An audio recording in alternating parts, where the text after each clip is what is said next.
Hey, this is Adrian, and this is Chris, and we're the others of Castle White Rock, and we really like listening to the Gamers Haven. These are... It's game time. Quiet, please. I am analyzing. That's it, man. Game over, man. It's game over. Is the next step the transplantation of the human brain? Ballsy. Stupid, but ballsy. Stand by for action. Welcome to the party, pal.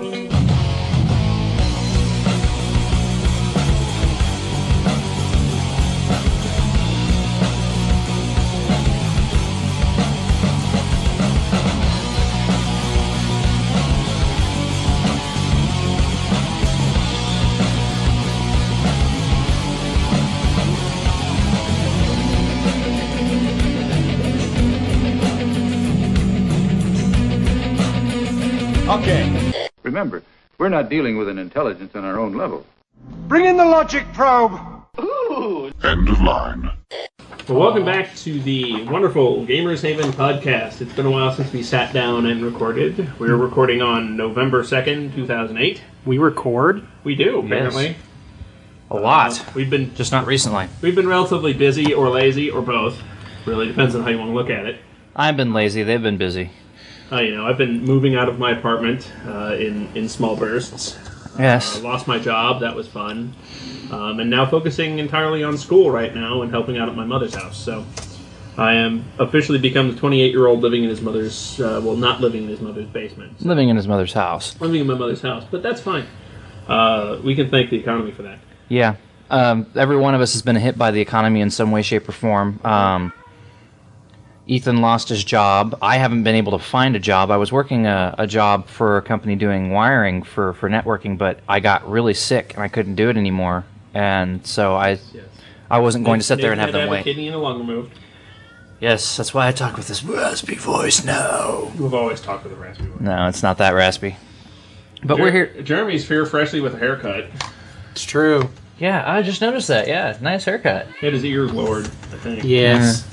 And then replaced. He's definitely a bullet head. I was bullet head several weeks ago, but not as much anymore. And he brought his wife with him, and I'm sure she will chip in when she has something that she wants to say. Maybe. We have a peanut gallery that's wandering around in addition to that. Yeah, there seems to be explosions off in the distance. Yeah, someone's blowing stuff up in Kenya, I think. I think they're playing Far Cry 2. In Kenya? Right, there you go. Yeah, on the PC. Where can you see lions? Yes. Only in Kenya. Come to Kenya, we got lions. It has been a while since we sat down to record, and that's mostly my fault, because I've been lazy and busy with other things. See, and I never really wanted to record on a Saturday or Friday night. Poking me, going, "Hey, I want to. We should record. We have a podcast. Maybe we should record. Oh wait, we have a podcast. Yeah, maybe we should record. Hey, look, a podcast.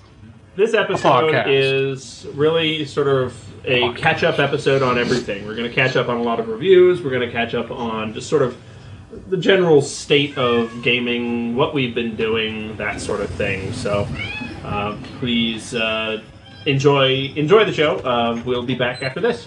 This is the Vorpal Network.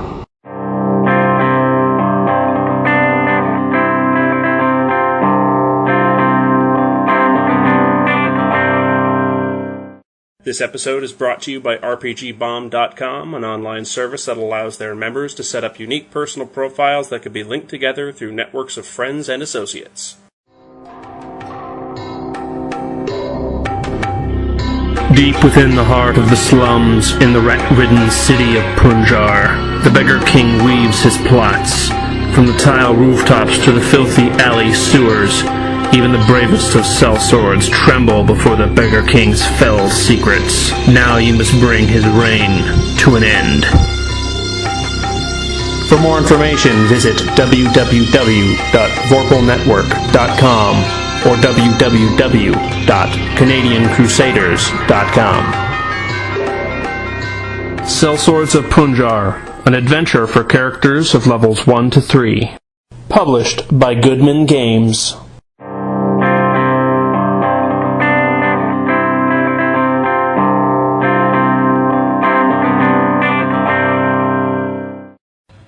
So I watched a lot of cool, scary movies on Friday evening. What'd you watch? Well, Halloween.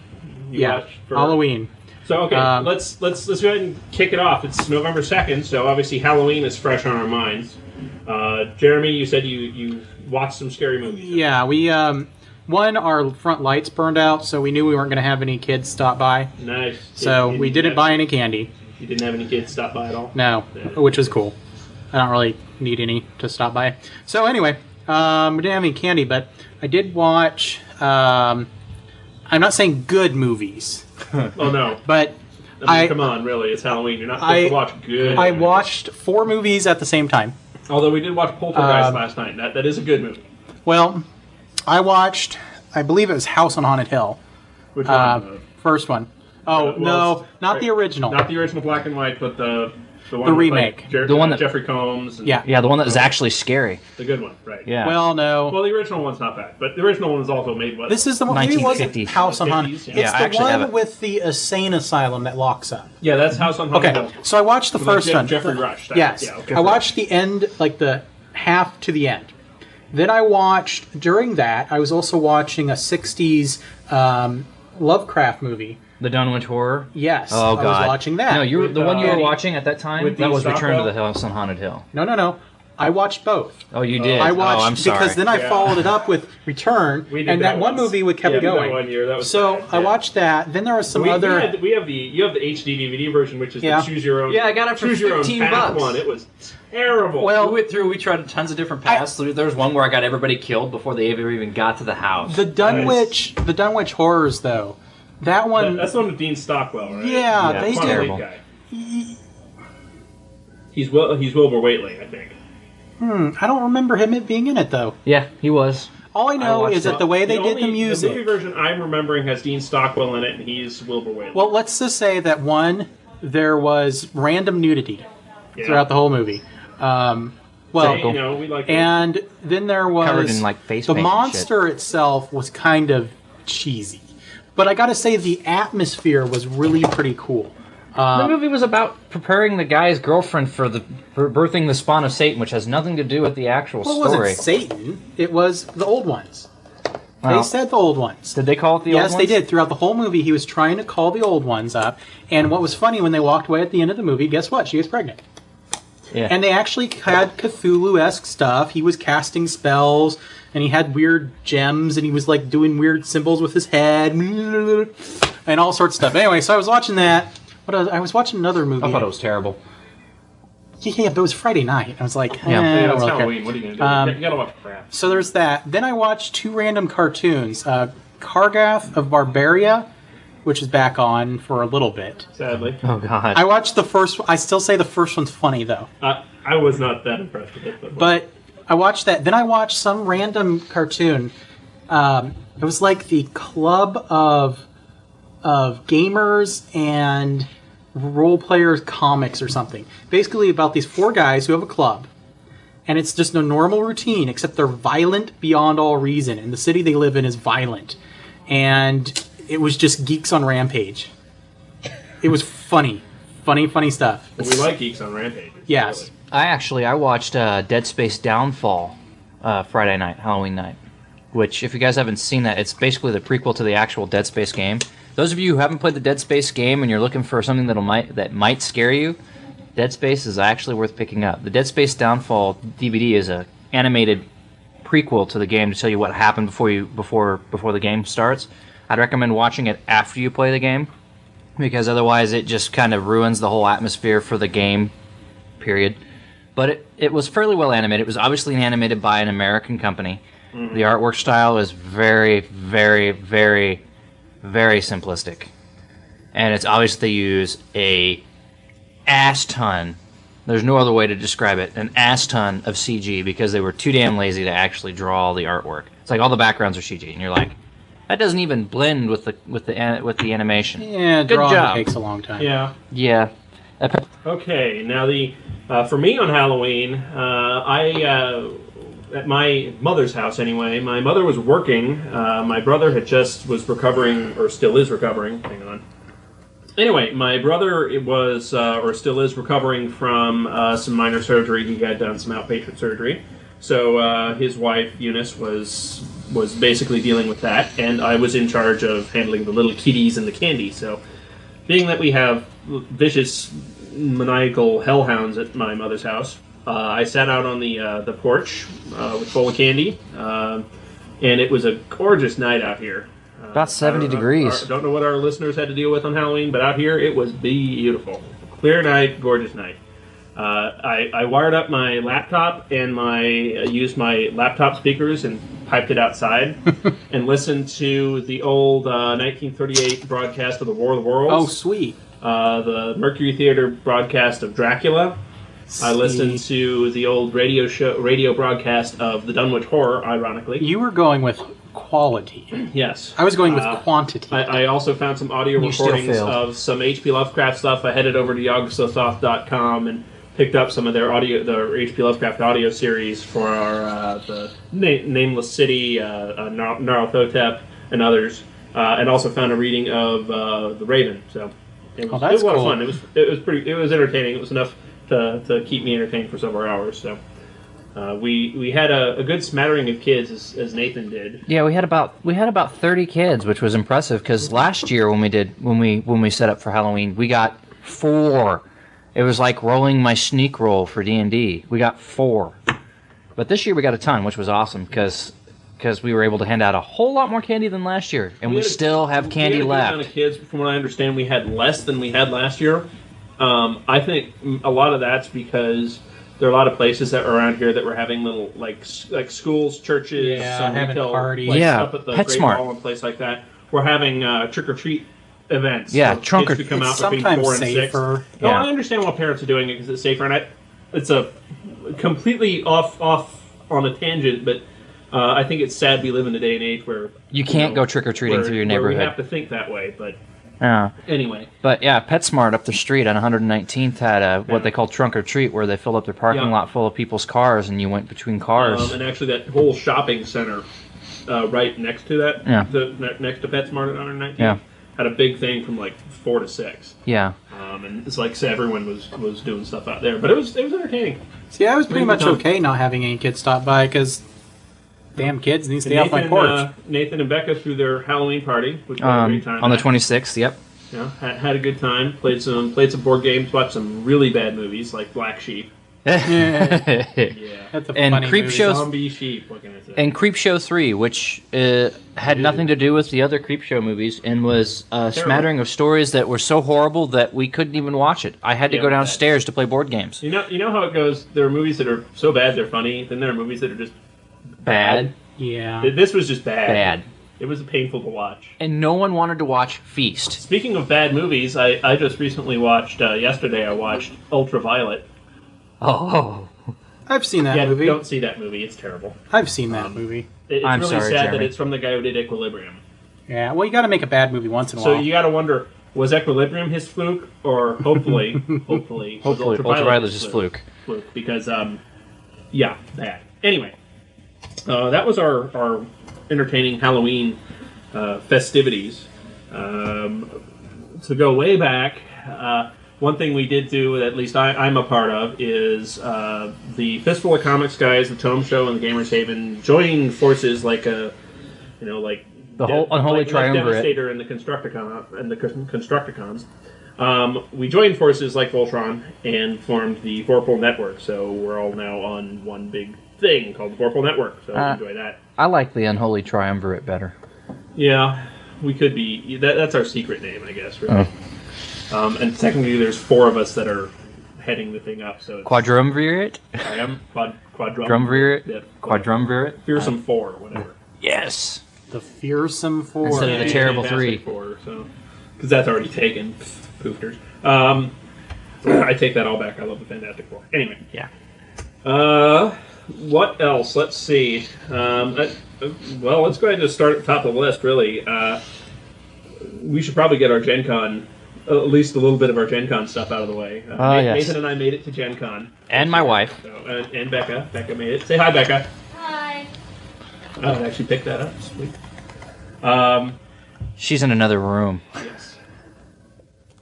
We both Nathan and I and Becca went to Gen Con, had a good time. Met up with the Fistful of Comics guys and various other podcasters, and had a darn good time. Handed out lots of dice because we had Gamers Haven dice. All the remnants of which are ours to keep. So don't email us for dice. If you want some, we'll see what we can do. Do you know if you can get a Gamers Haven dice as a whole set? As far as I know, they only do 6-siders. That's lame. There's a couple companies online that we could do that through. I'm also, let's think about Chessex. There might be others. We can go with customdice.com, and I think they'll do a whole set, but it's considerably more expensive. It's like $25 for a set. For a set. We can look at it. Whereas it's eventually. Think of it this way. Some of us have a set of jobs, dice is $8. Set of custom dice is $25. That's a markup of almost 200%. So yeah. Well, the way we went, we had 6-siders with the 6s were replaced with Gamers Haven logos, which is awesome. Much better than the Warhammer dice, where the 1 is replaced with the Warhammer symbol, which is retarded. Yeah. Which I use my Gamer Haven one for Warhammer, because and it works well. It's far superior. When the Gamers Haven pops up, you go, yeah. And I've also been getting my ass trounced in every Warhammer game I played. Side of the table because we go, man, stupid Gamers Haven. Anyway, not like you see it that often. You've been wiping the table clean. Well, we'll talk about that later. But we got a lot of interviews at Gen Con. I know I was running around like a madman. I think I got about 15, and Ethan got about 50. Yeah, I got a ton. We got a ton. Some of them weren't necessarily great, but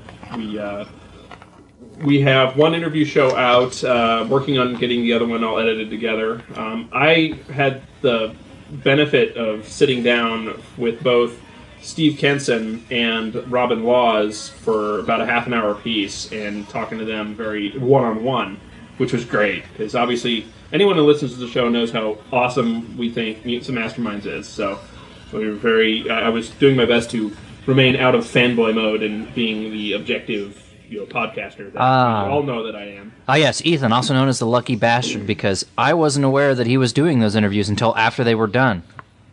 I'm giving him the finger right now, since you can't see it. I seem to remember sending emails out numerous times saying what I was doing, but, Yeah. Right. He's covering himself. He's backpedaling. Yep.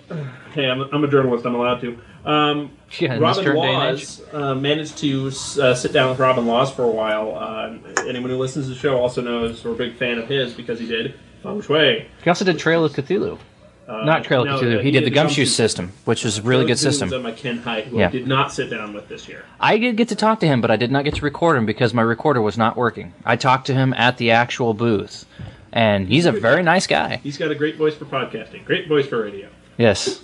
Unlike me, who was like, he's like, hi, I'm Kenneth Hyde. Yes, what Nathan really doesn't know, we actually just edit out his voice every time. So that's nice. When we refer to this imaginary... He also has that British accent. Yeah, that's true. Yeah. So he always talks like this, which is always a great thing to hear on the radio. Oh, man. What's up? Food. The International House of Couscous. Anyway, I guess really Gen Con, this year I think my overall impression of Gen Con was obviously looming at the show was the whole bankruptcy thing. Oh yeah. There really wasn't any huge release, I mean, 4th edition released about, 4 months previous. 4 months previous. 3 months previous, approximately. Released in May.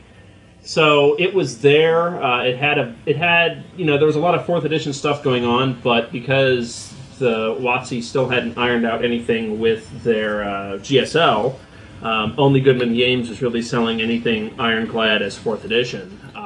I heard wherever I went, I heard lots of complaints about the 4th ed system, and it's understandable, and I understand where they're coming from. I have problems, but revising the GSL. They haven't released the new GSL yet, but they're revising it. But really, other than that, there really wasn't anything overbearing at Gen Con. There wasn't anything there that was, it's like, oh, this is the big new release. You had Hunter the Vigil from White Wolf, but man, we remember the original one. Remember the original Hunter the Reckoning and going, oh, wow, that was a cool concept that sucks. Which can't do a damn thing without the GM jumping in every few seconds to save the players because Yes. the monsters in the World of Darkness Granted, series are it looks horrible. Like Hunt of the Vigil, what they ended up doing was making it a lot more like the TV show Supernatural, which is what I was expecting the original game to be. But that's beside the point. I did talk to White Wolf briefly about it, and it sounds cool, but again, it's the new White Wolf system, and we're not big fans. Well, and I mean, it's come just on, because WTF, right? Yeah, it's just because the rewriting of the system seems to have taken a downward turn compared to the writing in the previous systems. It's not that there's anything wrong with White Wolf because they do release stuff through another company for D20 stuff, and that stuff's fine. Some of it's good, some of it's bad, Right. but you're always going to have hit and miss in this industry. People are going to like some products, people aren't going to like others. But, it's just the new rewriting on the World of Darkness stuff just doesn't interest us like the old stuff was. The old stuff, the old Werewolf book, the second edition revised. Second edition revised, Awesome War of book. the Apocalypse was awesome. I still have a copy of that. I'm not getting rid of that. The second edition, not the revised edition of Vampire, was supposedly really good too. I never played Vampire, so I wouldn't know. Yeah, it was okay. But the Mage the Ascension was supposed to be incredible in Mage the was revised funny. edition. That's what Mage was. Mage was just funny. It's like, I cast a spell. Oh, Paradox. Well, no, it depended on your GM and depending on how stupid you were. So, but it was Look who amusing you're just because talking. of how powerful you could get. Yeah.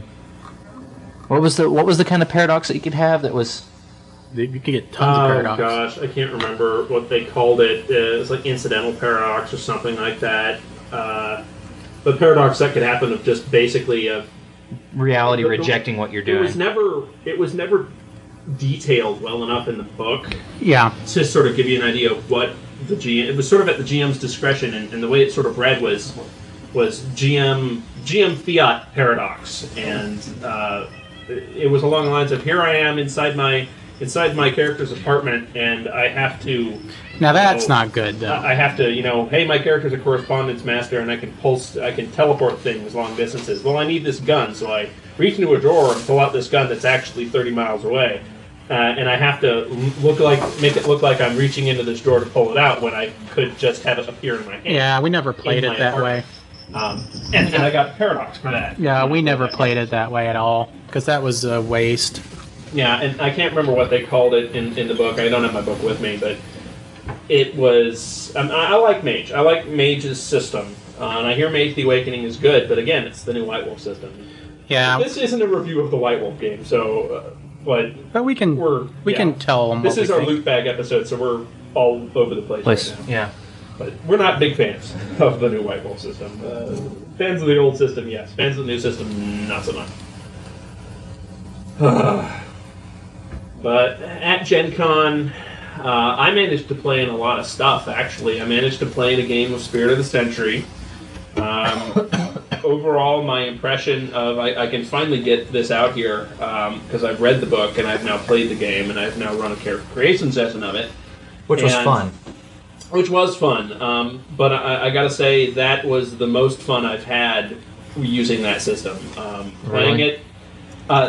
reading the book and then playing the game, while I was reading the book, the same thing kept popping in my head as I was reading the book, and it was completely quantified by playing the game, was I can do everything with everything this game does, I can do with the feng shui system better. That's it. There's no way around it for me. It's like I can use the feng shui game system, mechanics, the books as they are, throw in the pulp flavor I want, and completely be able to run a pulp game without the clunkiness that is Spirit of the Century to me. And I've managed to... You can actually go on Evil Hat's website and download their character creation section from the book, so you can modify the character creation stuff for any game system you want for free. So honestly, that's what I've done. Is you can take that character creation and use it for whatever game system you want, and then use whatever game system works better. And a lot of people are out there going, "Ooh, Spirit of the Century is so awesome, it's so great," but after playing it, I'm not horribly impressed. So, gotta say, meh, Pez. Go. I actually got to play in a couple games at Gen Con too. I played in a 3.5 system game. I actually ran one in the hotel room. Yeah. Which just is on our websites under our actual play section. Which was pretty much all my notes that I had were on my notebook and were lost. when we got to Gen Con. The files were bad. They were on my memory stick. And so I had nothing going into the game. So it was, I improv'd off the top of my head and out my ass. Which happens. Every GM runs into improv. Yeah. I've had to do it numerous times. I didn't like how the game went, but there's not much I could do. There was not much I could do about it. The key thing was just to have fun with it. Yeah. And because we knew it's a one-shot, let's go with it. Now, we did get some email on that game and from our Eighth Pagan guy, the guy out in Britain who runs gaming stores. He wanted to know what we were all on when we played that. But we were not on any illicit drugs of any kind. No, it was just for me. It was a leave and the medication I take for my stomach problems. So yeah. But we had a good time. It was fun, and you can go to our actual play section on our website and listen to it. It's the Dungeons and Dragons Heroes of Zeros. Yeah. That's what I labeled it. And pretty much it was zeros. Yeah, it was. Yeah. Now, I told everybody to make heroic style characters that were funny, and unfortunately one of the players decided to make an evil character. Unbeknownst to me, he didn't actually run any ideas by me like everybody else did, so we got there and we had one character who was systematically trying to kill everybody else in the game, which really disrupted the whole layout of the story. Yeah, but like I say, ultimately it was a one-shot. We knew we weren't going to go back to that, and I ended up having a lot of fun with it, so... Everybody said they had fun. I mean, there was nothing wrong with it. I mean, it was just jokes and gags abound. We played that. Then I actually got to play Feng Shui for the first time in probably close to 6 or 7 years. Yeah, I didn't get to do that. I didn't even realize that was I had a good play. time. I played an everyman hero. Then I got to kill a big nasty demon, big bruiser guy with a digital projector in one hit, sinking lots of fortune dice into it, and that was very entertaining. I played the bungling, he does everything wrong, but things go right every man hero. So that was always fun. Typical Jackie Chan character. To that point, it was more. I was more modeling after Jack Burton from Big Trouble in Little China. Oh yeah. So can't do anything right, but he's really cocky, and things always tend to go his way. It was fun. I had a good time with it. I don't doubt it. That sounds great. I got to play. Gosh, I have to think back now. We're thinking back 3 months. I got to play. I think I got to play some Masterminds, maybe, possibly. I don't remember. I thought you said you played it one you didn't like. No, that was the year before that, or the 2 years before that, actually, because you weren't there the year. That was the one I played with Nathan and I played in, where it was the 4-hour game session that lasted 30 minutes. Yeah.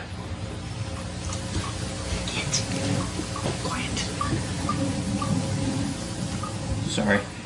I have a cat who's being obstinate. He's always obstinate. Yeah, he won't stop howling. I still have my Gen Con schedule here. I can actually look at it and see what exactly I did. I headed up, I moderated a panel that is out on the feed for Intro to Podcasting. I played in a Feng Shui game, played in Nathan's game.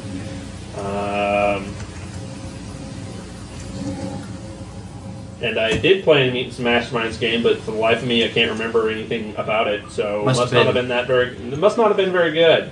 Must not have been memorable in either a good way or a bad way. I did play in the Spirit of the Century. Oh, and I did play after the podcaster meet and greet on Saturday night. We all went around and I played in a board game called Pillars of the Earth, which was interesting. It was a bit too crunchy for me. It's a resource management game. Took like 3.5 or 4 hours to play the thing. So half a game of Arkham Horror. It wasn't bad, but it's not a game I'd rush out and buy. It's definitely not for my crew.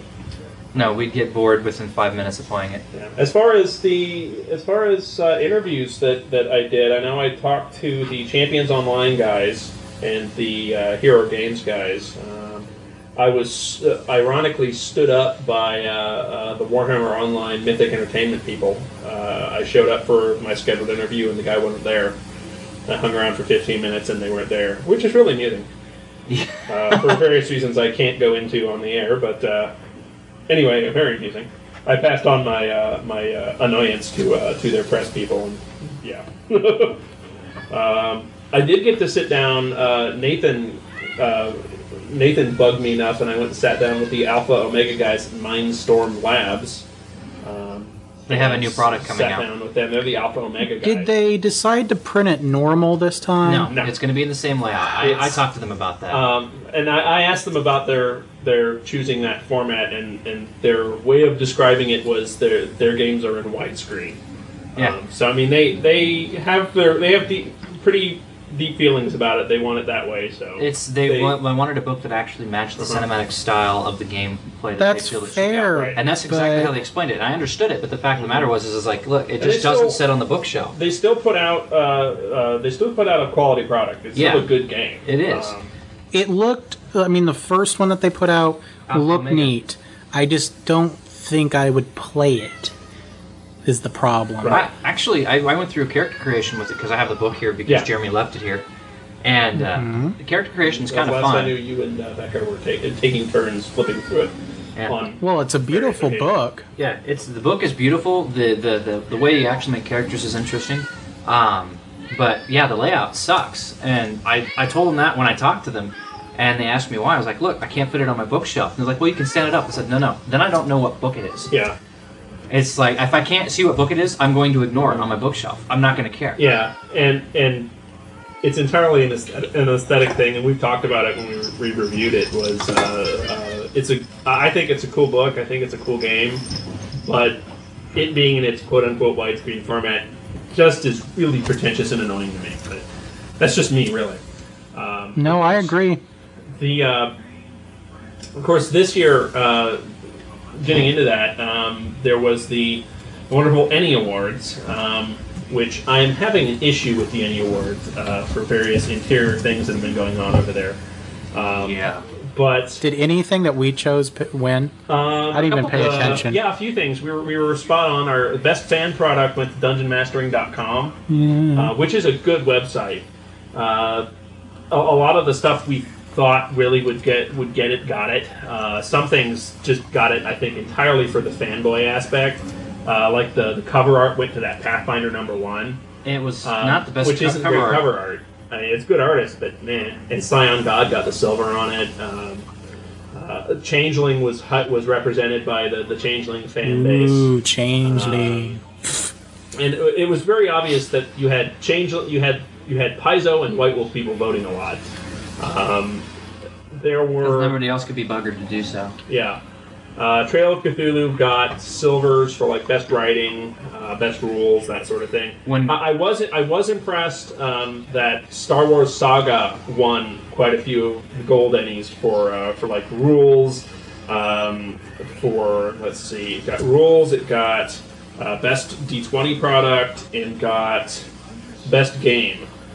So really, product of the year went to Changeling. So I mean, the Changeling people were in mass. Here's the thing. The Gold ENnie for Best Electronic Book went to the Book of Experimental Light 2. Now, it's been released, information has been released, obviously, about this. Actually, Book of Experimental Light 2 was released 6 days after the deadline for ENnie's consideration. So they knew this. The ENnies knew this apparently during their consideration and decided to ignore it for Experimental Light 2. They also decided to. This sort of is getting into my little rant on the ENnies, but they decided to condense all of their like electronic stuff and their fan stuff down into one category this year was fan product, and so like. There was no best podcast, there was no best fan site, that sort of thing. And they claim that was because of lack of submissions.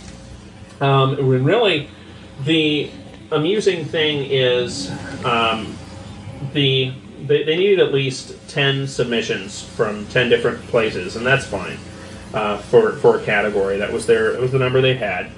However, they insisted on people with electronic products had to burn their copies to a disc and send it in physically. Why?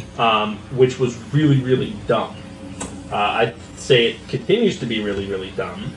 And that's a waste of it's a resources. A lot of waste of resources. Because I mean, I I did it. I burned off 5 copies of Gamers Haven stuff. Actually, 6 copies because we had to send 6 copies in. Put them on discs and sent them to the 5 different places, including one in Canada. You sent something to Canada? I sent some of our stuff to Canada because we love Canada. We do love Canada, but still. But still, yes. This was brought up when one of the Ennies judges, and I can't recall his name off the top of my head, decided to... let's see, Ennies Judge Zachary Houghton decided to resign his position following private debates between the elected 2008 judges and the business manager on a number of topics. Now, he talks about this on his blog, as basically his Ennies Judge blog. And some of the comments on there have greatly annoyed me as a podcaster in that he's bringing up the point that we do these electronic products, we should be able to just email a link to it, and that makes a lot of sense.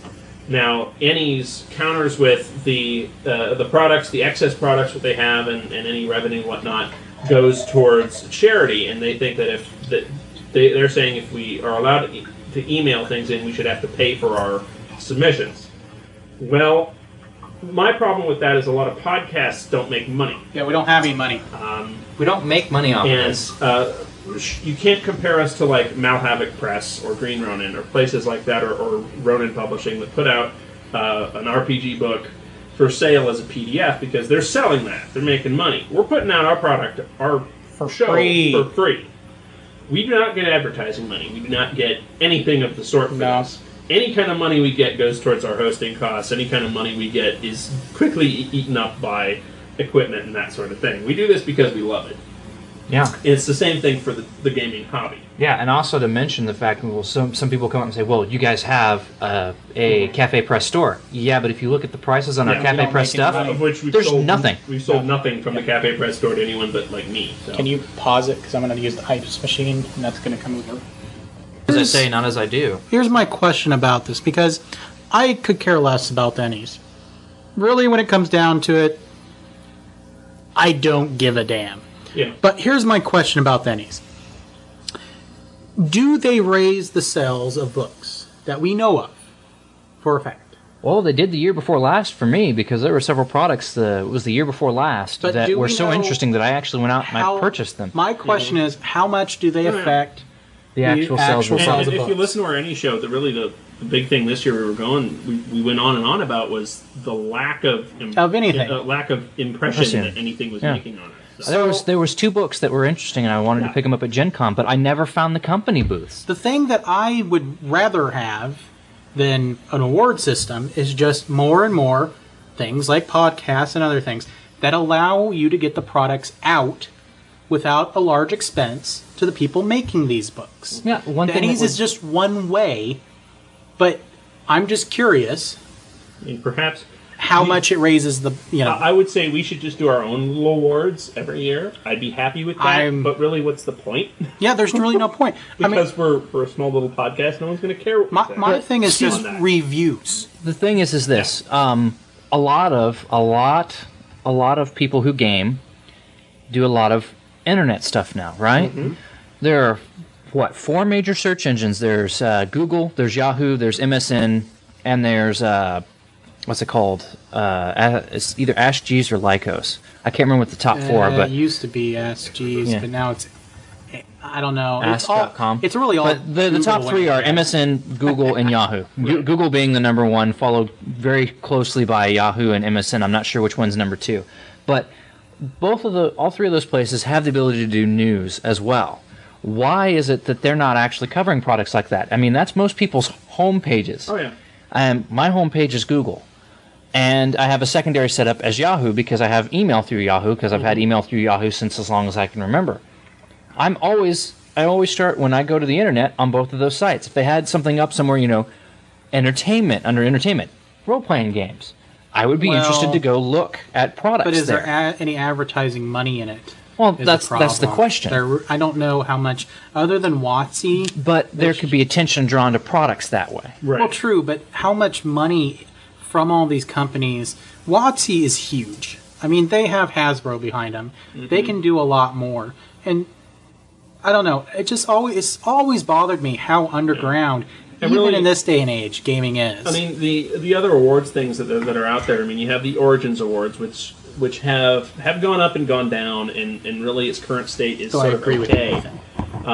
You have the Parsec Awards, which is more broad. I've never even heard of them. And then there's another one. I can't remember the name of it now, but really, it's a lot of stuff. And we like patting ourselves on the back, but the point I'm trying to make, I guess, is the motion picture. There's the motion picture arts and sciences. You have the Academy Awards. You have the Emmys for TV. I think there should be something for gaming, and I think it should be as prestigious as that. I mean, there should be some. The Origins Award for a while was like that, but not anymore. The Emmys sort of were going that route, but really now they're just really becoming a popularity contest, and it's not fun. I think it should be granted for quality and that sort of thing.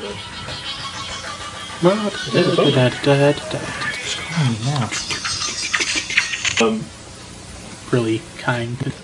But long story short, I think that's Gen Con. Gen Con in a nutshell for me was meeting some fun people. Did meet some fans. Met some great podcasters again. Met some people I only get to see once a year. It was my escape from life for 4 days, and I had a great time. It was a lot of fun. Overall, I hope I can go next year. We'll see. Well, depends on the finances, So the economy the way it is, we'll see if there is one. Yeah. Well, also, Gen Con is still doing the bankruptcy thing, and they're still dealing with that, although they did announce they had a record turnout this year for Gen Con. I did not realize they were doing a bankruptcy. Yeah, they're finally Chapter 7 reorganization. And it's because of a lawsuit that LucasArts is suing. I seem to remember that lawsuit, but what was it about? Gen Con LLC also does the Star Wars Celebration. Oh, yes. And there's some other things, but stemming from the last Star Wars Celebration in Los Angeles, apparently Gen Con had not sent money to the charity yet for, I think it was Make-A-Wish Foundation or something. They decided they hadn't sent that money yet, but they had every intention of it, from what we've been told. But Gen Con basically filed for a restructuring saying, basically, we have this amount in debt that we need to pay. We have enough to pay it. We just need to free up the money to do it.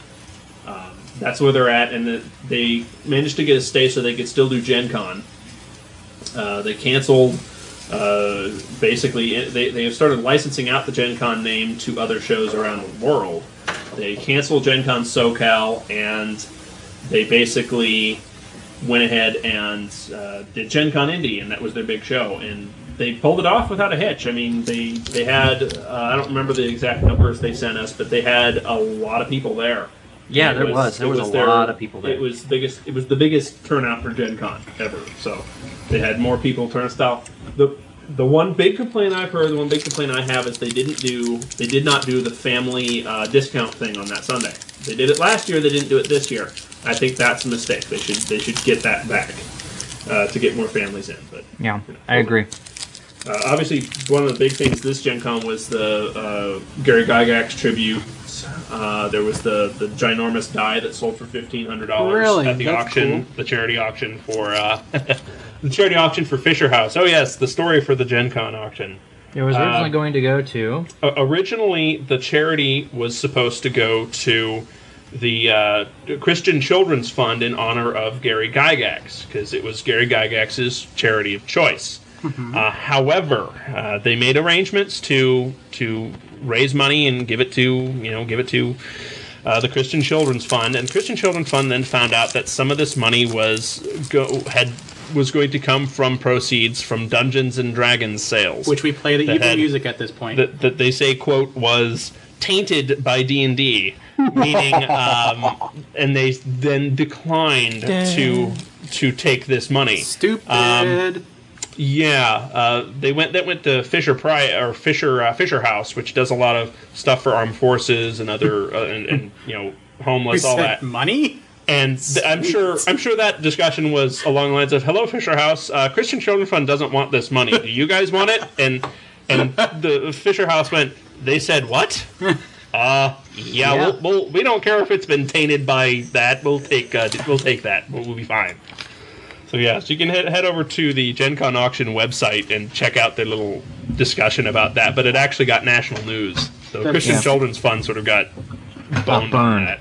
They're idiots about that. Yeah, and they're supposed to be a good charity too. So come on, guys. But they didn't want it because it'd been tainted by. Oh, tainted! Well, the whole charity auction raised something like $40,000 or something. It raised a lot. So there were some incredible. Making me check. There were some incredible things. I saw the Gary Gygax die go up for auction. Yeah. Oh, it was filmed. It's on YouTube. Yeah. I was actually in the room when they were doing it. I bid on it. I bid $50 on it. Yeah, well, they started the bidding. They had everybody put their bidder card up at $1, and I stayed up till $50. Yeah, and it didn't last very long at 50. Basically went up to 50. It went $1, 25, 50. $100, and then it went to, and then someone went 1,000 because no one was really. It stalled at about 8:25, and then Gary Gygax's son came up and told a bit of a story, and they sort of pushed the crowd a bit more, and someone bid 1,000, and then it peaked out at 1,500, and it was actually really emotional. It was really cool that people were willing to put that much money into it. How big of a dice was it? About 9 foot across. Yeah, it was a giant D20 that had a hole in the 8, and people were throwing dice into it because it was hollow, and it was the Gygaxian 20 D20, the Gygaxian dice stuff. That would have been nice on the front yard. But let me see. It was made out of foam. It was very well done. It was a nice blue die, if I remember correctly. But to give you the lowdown, I'm going to it's livegameauctions.com is their website.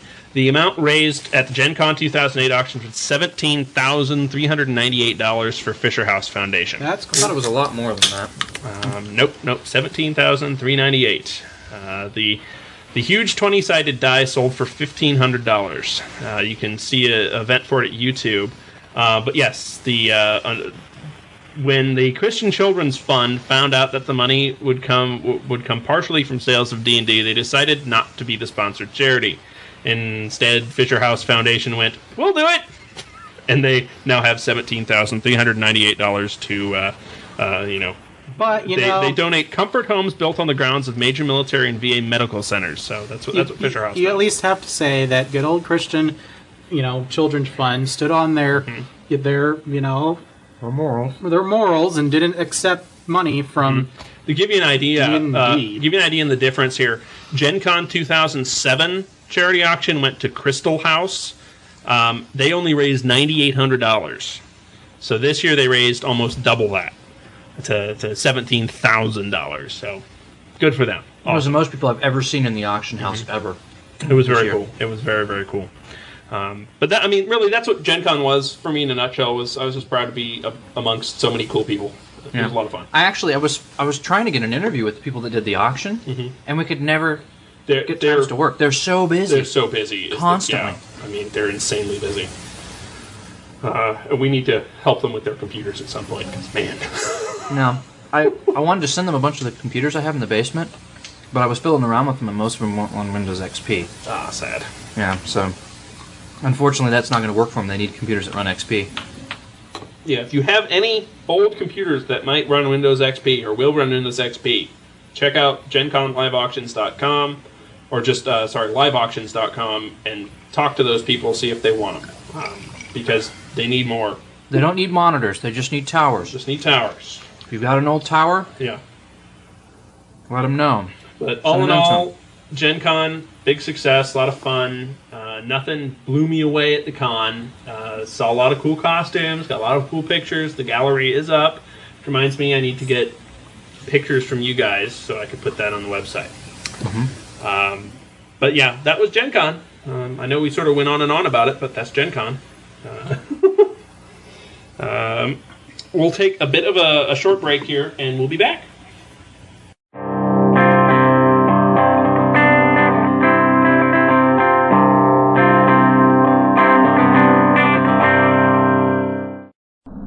Construction update. Stardate 0802.3. Commander Hamilton working through fistfulofcomics.com to get you official information on the upcoming Star Trek movie.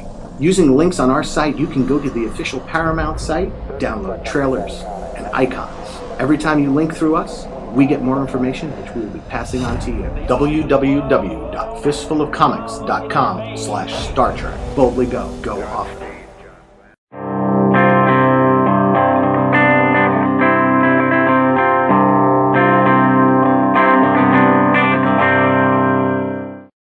All right, well, we're back in our wonderful loot bag episode, and I think maybe now we can talk about, actually loot and stuff, as well as some other things. But, Goodman Games has been sending us tons and tons of stuff, as have Paizo.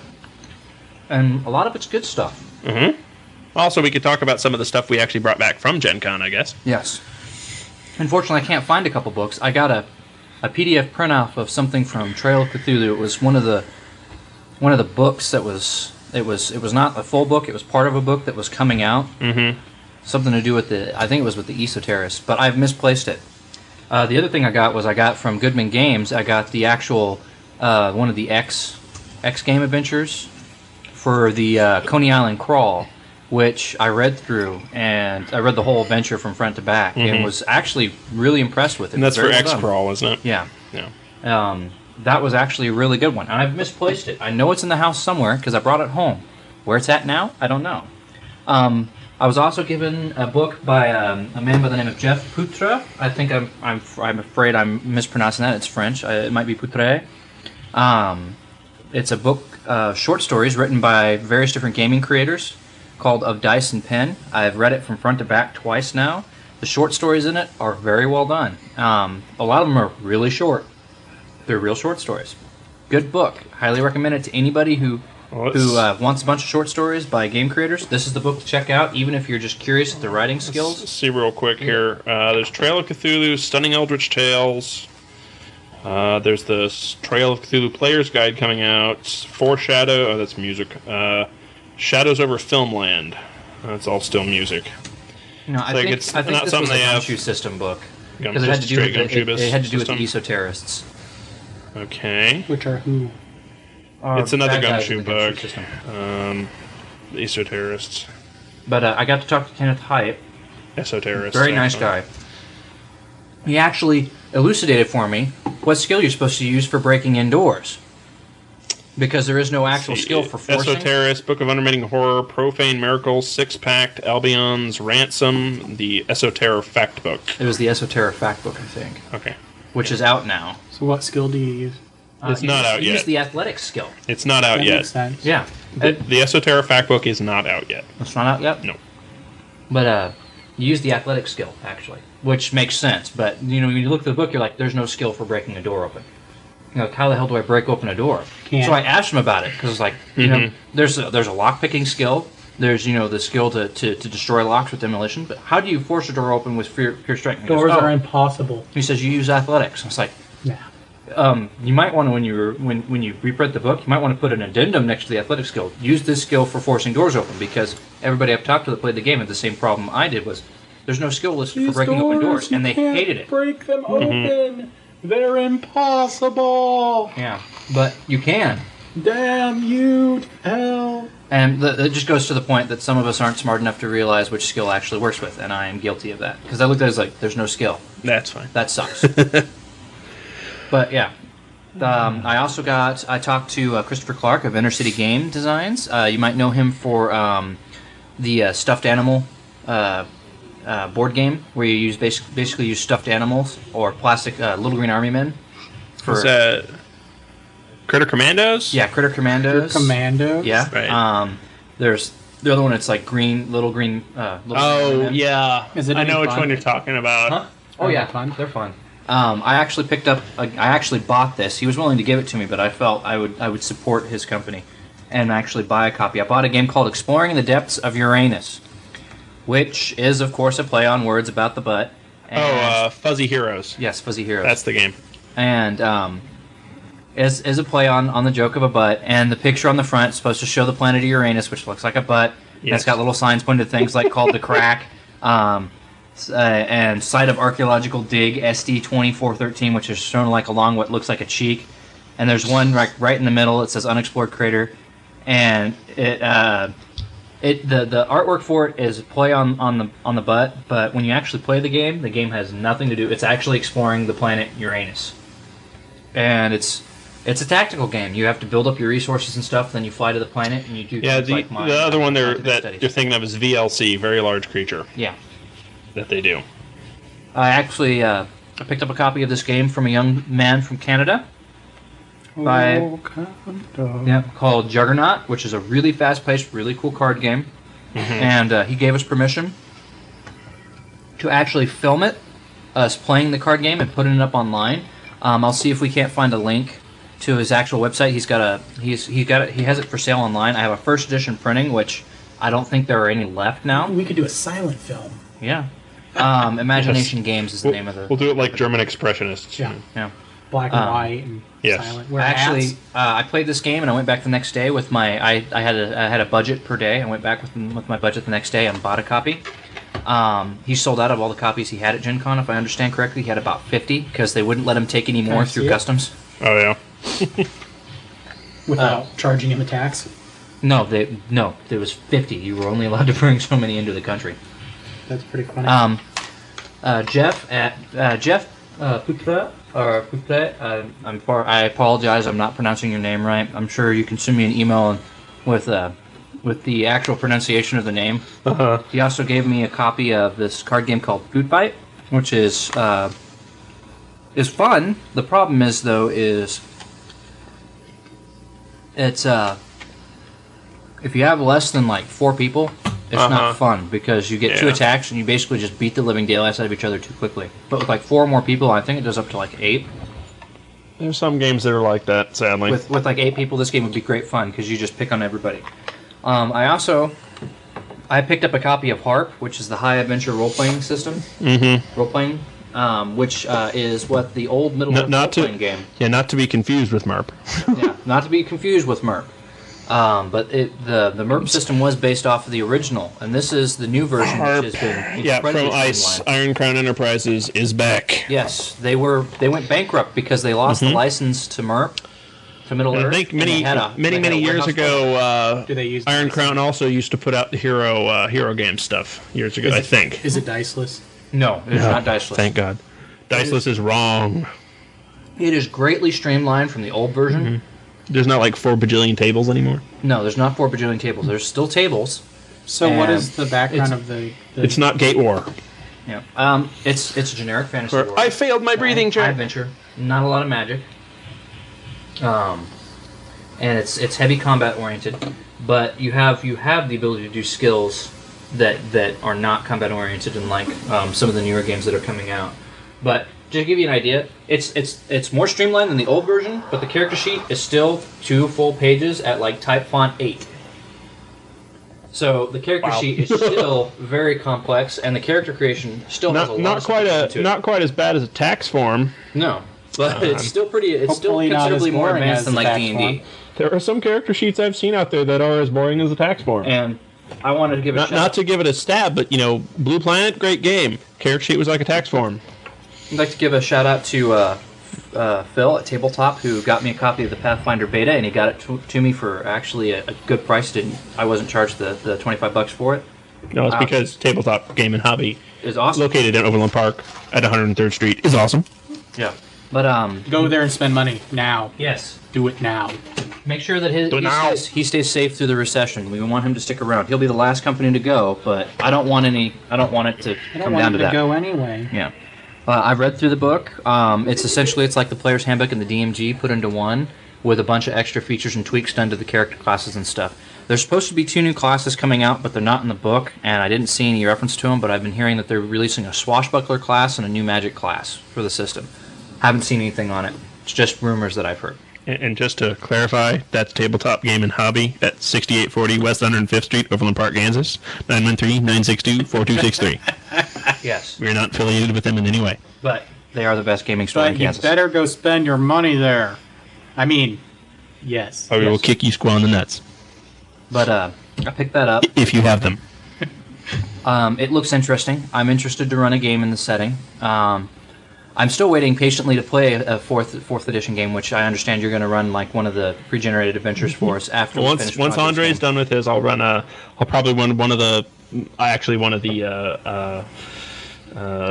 stuff. One of the Goodman Games products they sent to us. Either most likely, I'll probably run another one of the two Dungeon Crawl classics that I'm not running for my brother's crew. The Death. There's the either Cycles of Death, Forges of the Mountain King, or Isle of the Sea Drake. The Pit of Despair, Destruction. Yes. Anyone listening to our actual play know we've been doing the Sellswords of Punjar, where we've had one character actually die and be resurrected, and the party has been defeated entirely once and is now having to restart. So, and go back in to the wonderful Sellswords of Punjar. So that's a tough adventure, huh? Well, it's a dungeon crawl. It's nearly. And they all got horribly, horribly mutilated by several things. Yes, they got ransomed off in the last game. So, they got captured, ransomed off, and now are wanting their vengeance. And yet they keep coming back for more. I'm rather impressed. Goodman Games sent us a big stack of stuff, and not to mention just the Dungeon Crawl Classics stuff, Isle of the Sea Drake and Forges of the Mountain King. Ooh. They also sent us a copy of the DM campaign record, which is just for organize. I would say it's for a primer on organizing as a DM. And keeping a campaign record, it's not very useful for me, in other words, because I'm already fatally inattentive. I am trying to use it for Sellswords, but I haven't really touched it too much. And I noticed it's like got 4 things in it. But yeah, they also sent us several copies of the Character Codex, which is their big character sheet. Here, let me see. They sent us several copies? They sent us one copy, and I asked for several for the Sellswords game. But you're running through characters left and right. Well, I wanted all the 6 people playing. I wanted them to be able to use as much Goodman Games product as possible. This holds it's a big character sheet. This holds one character sheet. Wow, that's not a bad price. It's not bad, but it's a lot of the stuff. It's very quickly put together, and it's very obvious that it's quickly put together. There's some things in the character one that I'm not too. There are a few tweaks I would do with it. I find the character ones are handy. I honestly, one thing that I would really love for them to do is 3-hole punch it. Yeah. So you could put it into another folder or put it in a binder, because we use power cards so much for D&D 4th edition, and it makes so much more sense to do it that way. At least until they tell us we can't. I'd like to see like a place for power cards, or at least like a folder flap or something like that. Yeah, that might be something they could do in the front, is actually add a folder flap to the inside so you can put the power cards inside. The GM one they sent was nice. The GM record? I've got a copy of it right there. Nice. Actually, the character codex is pretty neat. I like that. They're priced at $5. Yeah, nice. Which is a good price. Again, thanks very much to Goodman Games for sending us copies of it. Yeah, I mean, we'll try to use and test anything. We're testing it out as much as possible. They also sent us a copy of Dragora's Dungeon, their Master Dungeons, the new Master Dungeon series, whereas Dungeon Crawl Classics is much more about kicking in doors and killing monsters. Master Dungeons is for the more experienced game master, and I will try to run this at some point.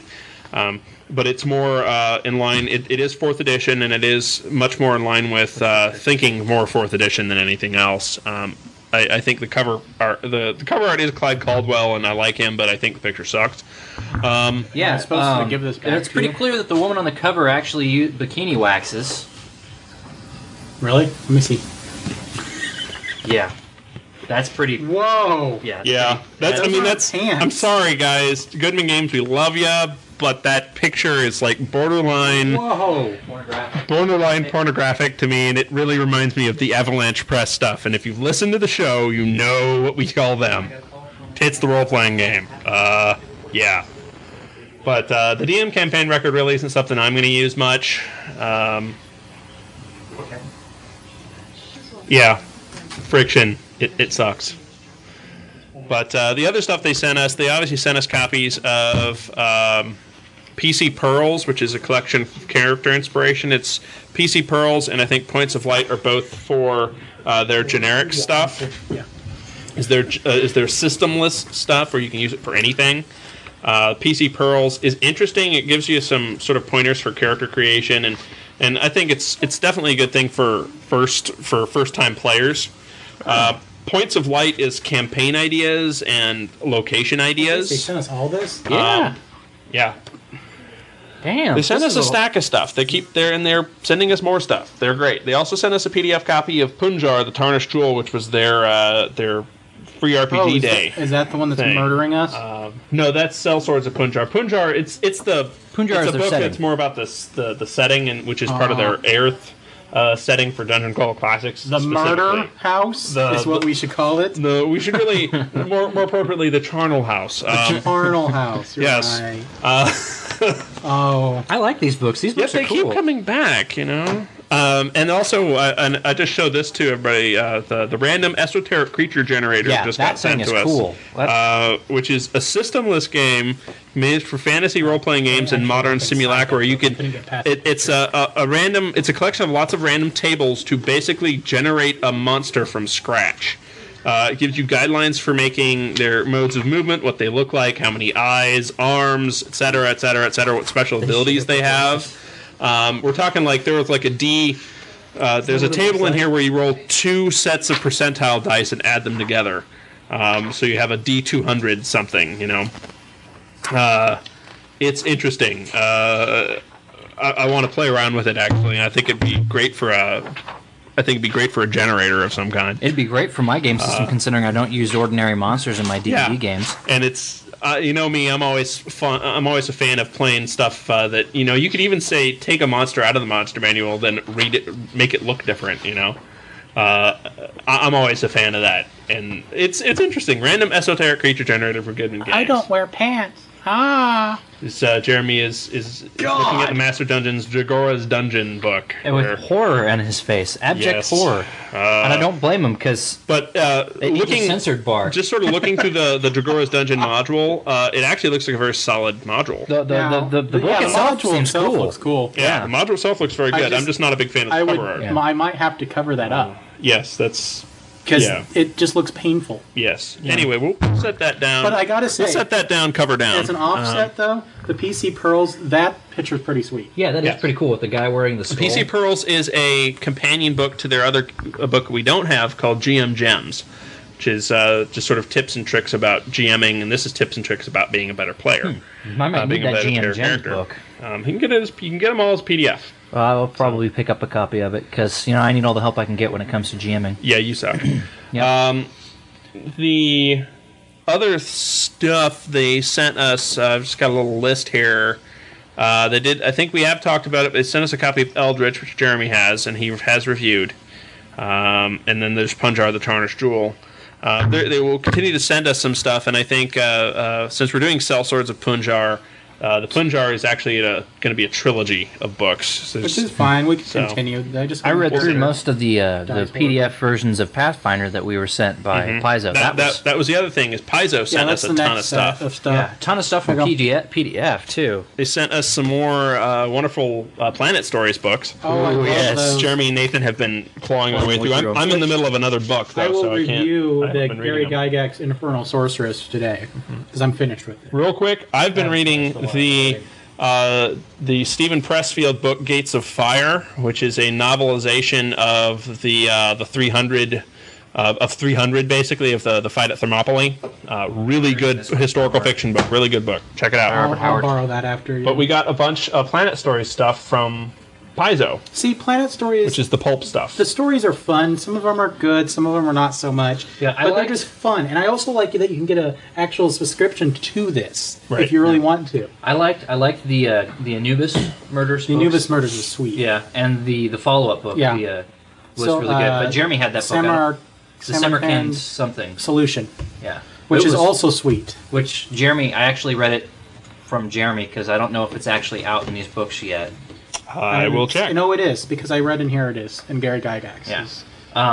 That was a really cool book. I know there's a third one in the series, but I haven't read that one yet. What that is. But I'm reading Almeric, and the last one I read was the one that Jeremy let me borrow, which was the one with the blue giants on Mars. What was that one called? Well, let's see the books out for there. Obviously, there's the Anubis Murders, and then I think did you buy that one?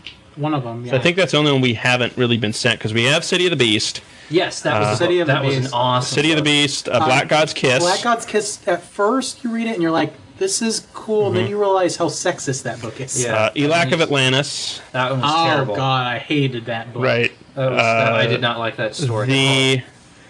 The Secret of Shinharat. He was a dick. Actually, The Secret of Shinharat was fun. I have not read that one yet. That one was fun. Northwest of Earth. Haven't read that. Which is the complete Northwest Myth. That was one of the ones they sent us. So I'll read that later. Elmuric is one of the ones they sent us. I'm reading that now. It's pretty cool so far, but it's Robert Howard, so. Yeah. Lord of the Spiders. I don't think they sent us that one yet. That one yet. It's Michael Moorcock, actually. Is it? Moorcock is good. The other Gary Gygax one is the Samarkand Solution. Yeah. That's the other one, and that one's really good too. I like that character in there. Yeah, him and his female counterpart did pretty sweet. Yeah, he's the Sherlock Holmes. Let's see, they sent us. Yeah. And he's rude. That's the cool thing. He's like, well, he's not super nice. Rude. He's right. Straight. Well, he's the basically he used to work for the Pharaoh, so he's the head of the secret service of the Pharaoh, and he can do whatever the hell he wants. And he knows it. Yeah, but he's awesome. He's just like I'm not concerned about your problem.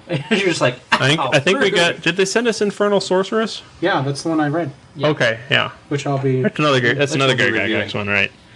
I'm just curious if that's Hounds of Skaith. I think they sent us. Well, he has another one that just has a thief. These are two thieving friends. Yeah.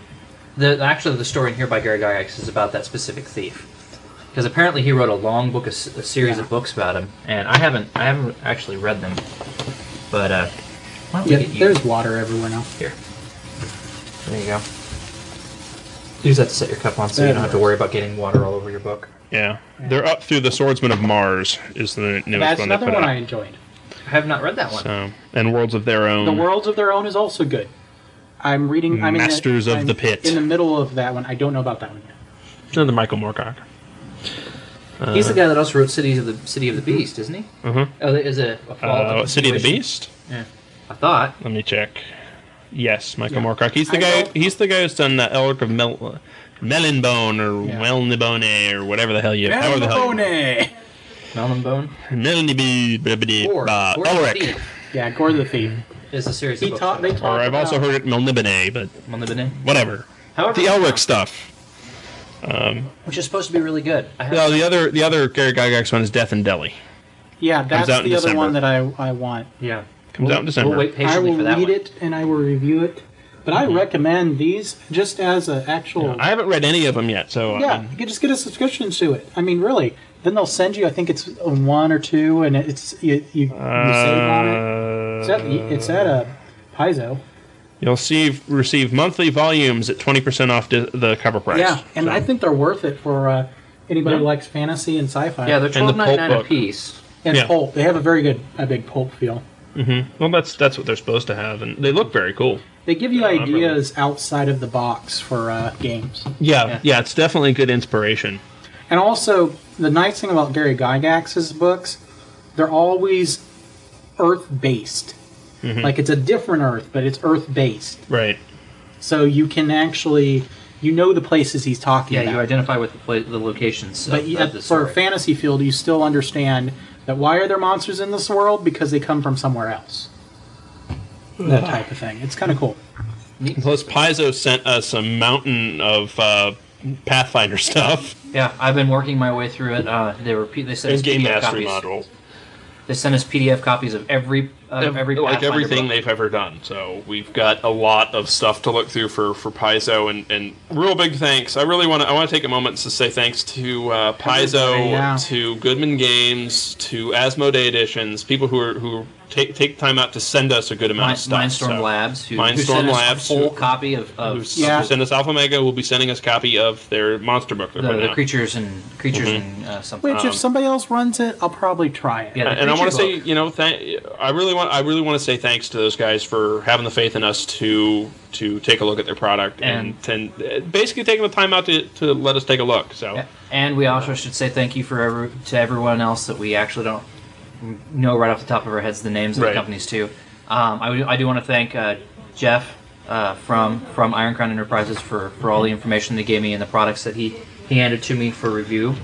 And I want to thank Christopher Clark for sitting down and talking with me for almost an hour about Gary Gygax, which was a very interesting and enlightening conversation. I wish I had caught it on the recorder, but the recorder stopped recording about 15 minutes into that actual interview. When I actually finished, the button was still said it was recording, but when I actually looked at the recording, it stopped after 15 minutes. Again, we're podcasters. We have no money. We have to make do with what we have. And I had the actual digital voice recorder. And yeah, he had the digital voice recorder, and I was using my crappy little Sansa, which actually records fairly well. Yes, it does when it works.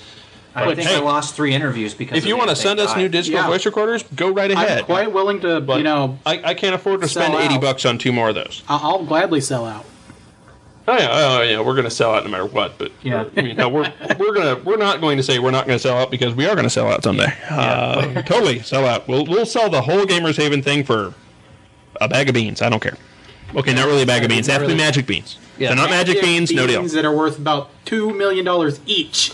No, that would be awesome. Bags, $20 a piece. $20 a piece would be not bad. As long as we got $2 million each bean, a bag of 20 each. You know what? If you're interested in buying Gamers Haven, email me, and we'll work something out. And I just won't tell them about it. Now, we're part of Gamers Haven. Gamers Haven is not going anywhere, unless there's $2 million. Yes, but really, I mean, we'll stop recording for $2 million. I did mention Asmodee. Asmodee sent us $1 for each of us. Sent us some copies of $2 million each. $2 million each? Well, hell yeah! Never have to hear our voices again. I'm sure they're like, we'll just give you $2 million to give to Nathan to get him to shut the hell up. Okay, I'll give him $1 million. Oh wait. Asmodee Productions. Yes. Asmodee is another company that sent us some stuff, although not as horribly impressed with the stuff they did send us. We do thank them very much for sending us stuff, and what did they send us? As soon as their website loads, I'll let you know what they sent us. I still want to play that diving game that you got. That was from Paizo. Key Largo. Yes, I have it. By the way, it's not a bad game. It's fun. I was going back through the Age of Gods board game, and actually, I think for an evening it might be fun. Hero IK is what they sent, and they're interesting. You played that Adventurer card game, right? Yes. It's like that, but only for 2 players. That was my big problem with it. Is it's only for 2 players. Well, the Adventurer game you can play up to 4. Mm-hmm. And I almost bought that too. I don't get why a lot of people. The art in the books were great. They have made great counters for D&D 4th edition. But whoa.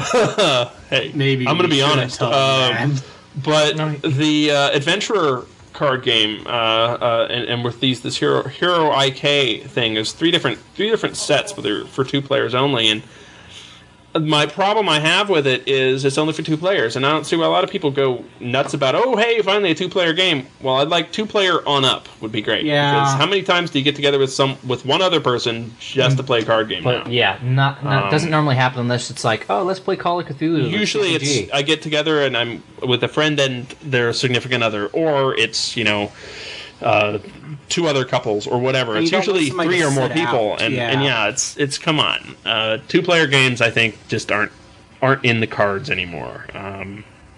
But yeah, they send us even copies Magic of that. and the Call of Cthulhu card games have rules for adding more than 2 people. Mm-hmm. So, but it's fine production quality. But really, guys, I gotta say, come on, give me some.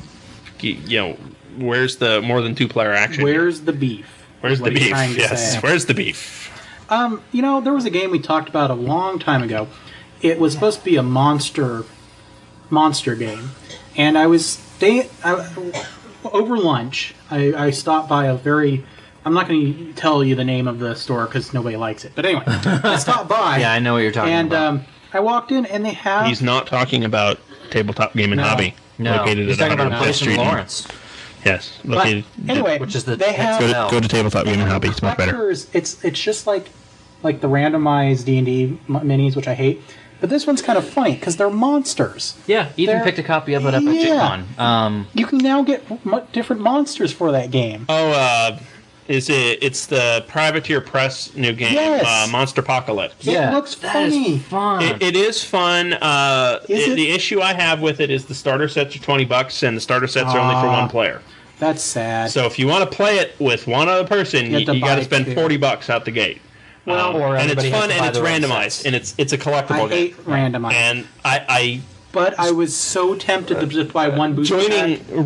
Joining the let's get out of collectibles thing is Wizards of the Coast announced they are ceasing support of the skirmisher rules for the D&D minis. Their D&D minis are going non-randomized next year. Which I'll is be damned. so awesome. Now we can get a pack of like 20 goblins that we need for the game. Well, it'll be a pack of 5 goblins, but something that's actually multiples of the same monster that you're going to run into a crap ton of them, so you don't have to buy like 40 boxes of randomized miniatures to get the 3 kobolds. Maybe I can actually get a beholder.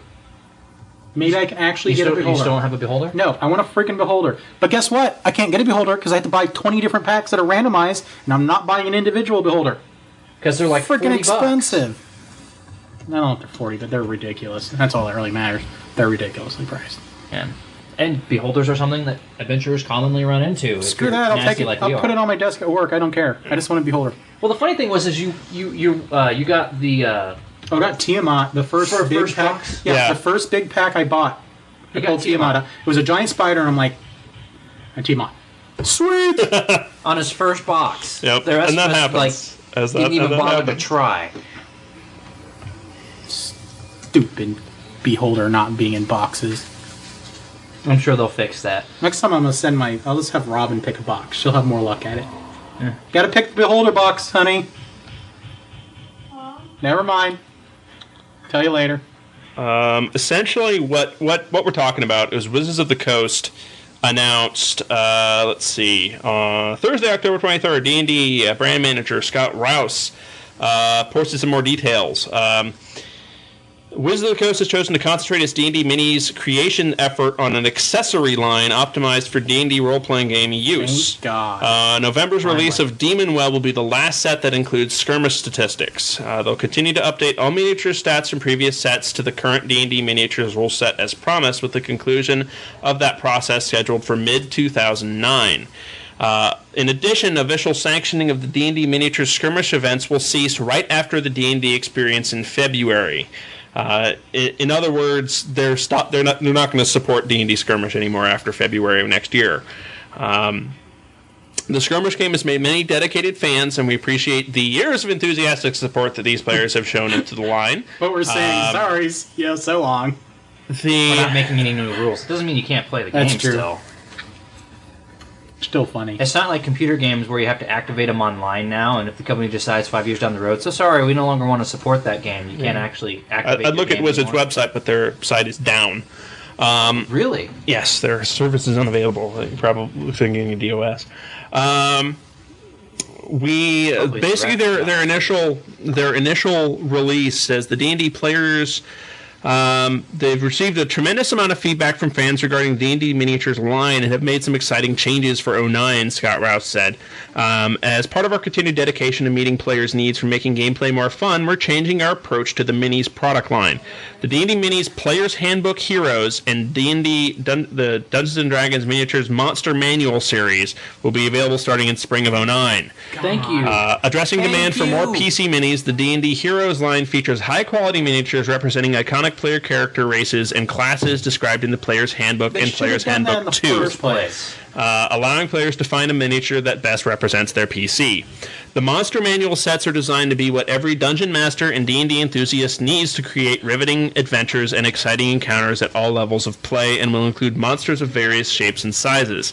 Now, the Player's Handbook Heroes will have 6 different packs with 18 total miniatures. Features Martial Heroes, Arcane Heroes, Divine Heroes, and Primal Heroes. Good. That's all I need. Yeah. Each package will contain 3 PC Minis, 2 males and 1 female, and corresponding power cards featuring new class powers. It might be pricey, though. New packaging makes all 3 figures visible so players know exactly which set to pick. Releases will be refreshed regularly, continue to deliver new PC options to players. Suggested retail price is going to be $10.99. Oh, That's not bad. That's not bad. That's not as bad as I was expecting. Full painted minis? That's not bad. The Monster Manual Dangerous Delves will be the first Monster Manual themed release. It'll be a 40 miniature set, includes medium and large figures. Each booster box will contain 5 semi-randomized minis, 1 visible figure, 1 rare figure, 1 uncommon figure, and 2 uncommon figures. So each box also includes full-color D&D Dungeon Delve stat cards. Additional theme releases will follow for $14.99. So about the same. So they're not. They'll be no longer packaging miniatures in its current configuration of randomized booster packs and huge packs. D&D Demon Web will be the final release in fully randomized booster packs. So in essence, the Monster Manual release is semi-randomized, it looks like. Oh, that kind of sucks. We want them less. But it we don't depends want them on what that semi-randomization is. Right. It could be that it's green skin. Yeah. If you guys are We'll listening see. to us, what we'd really like to see is certain iconic monsters released in packs of multiples of themselves. Right. Goblins. I want to be able to get a beholder. Things like that. I want a beholder. Yeah. Certain creatures should be sold by themselves. Don't sell them for $15 a piece, but yeah, we'd like to be able to buy a beholder. A beholder with a couple of other abomination type creatures. Well, they can do. We'll look at the. Like you've been going through the Monster Manual, making the monster cards. Like you could do the categories, like have an Angels box or something like that, and saying this is what's in here. Plus, it has other.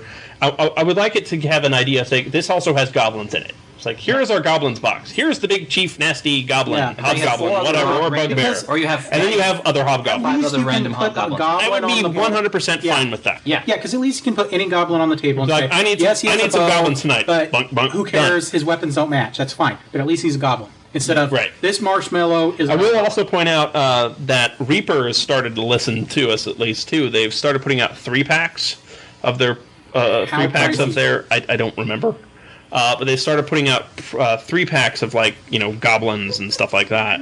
Instead of the single figures that were like $6 a piece.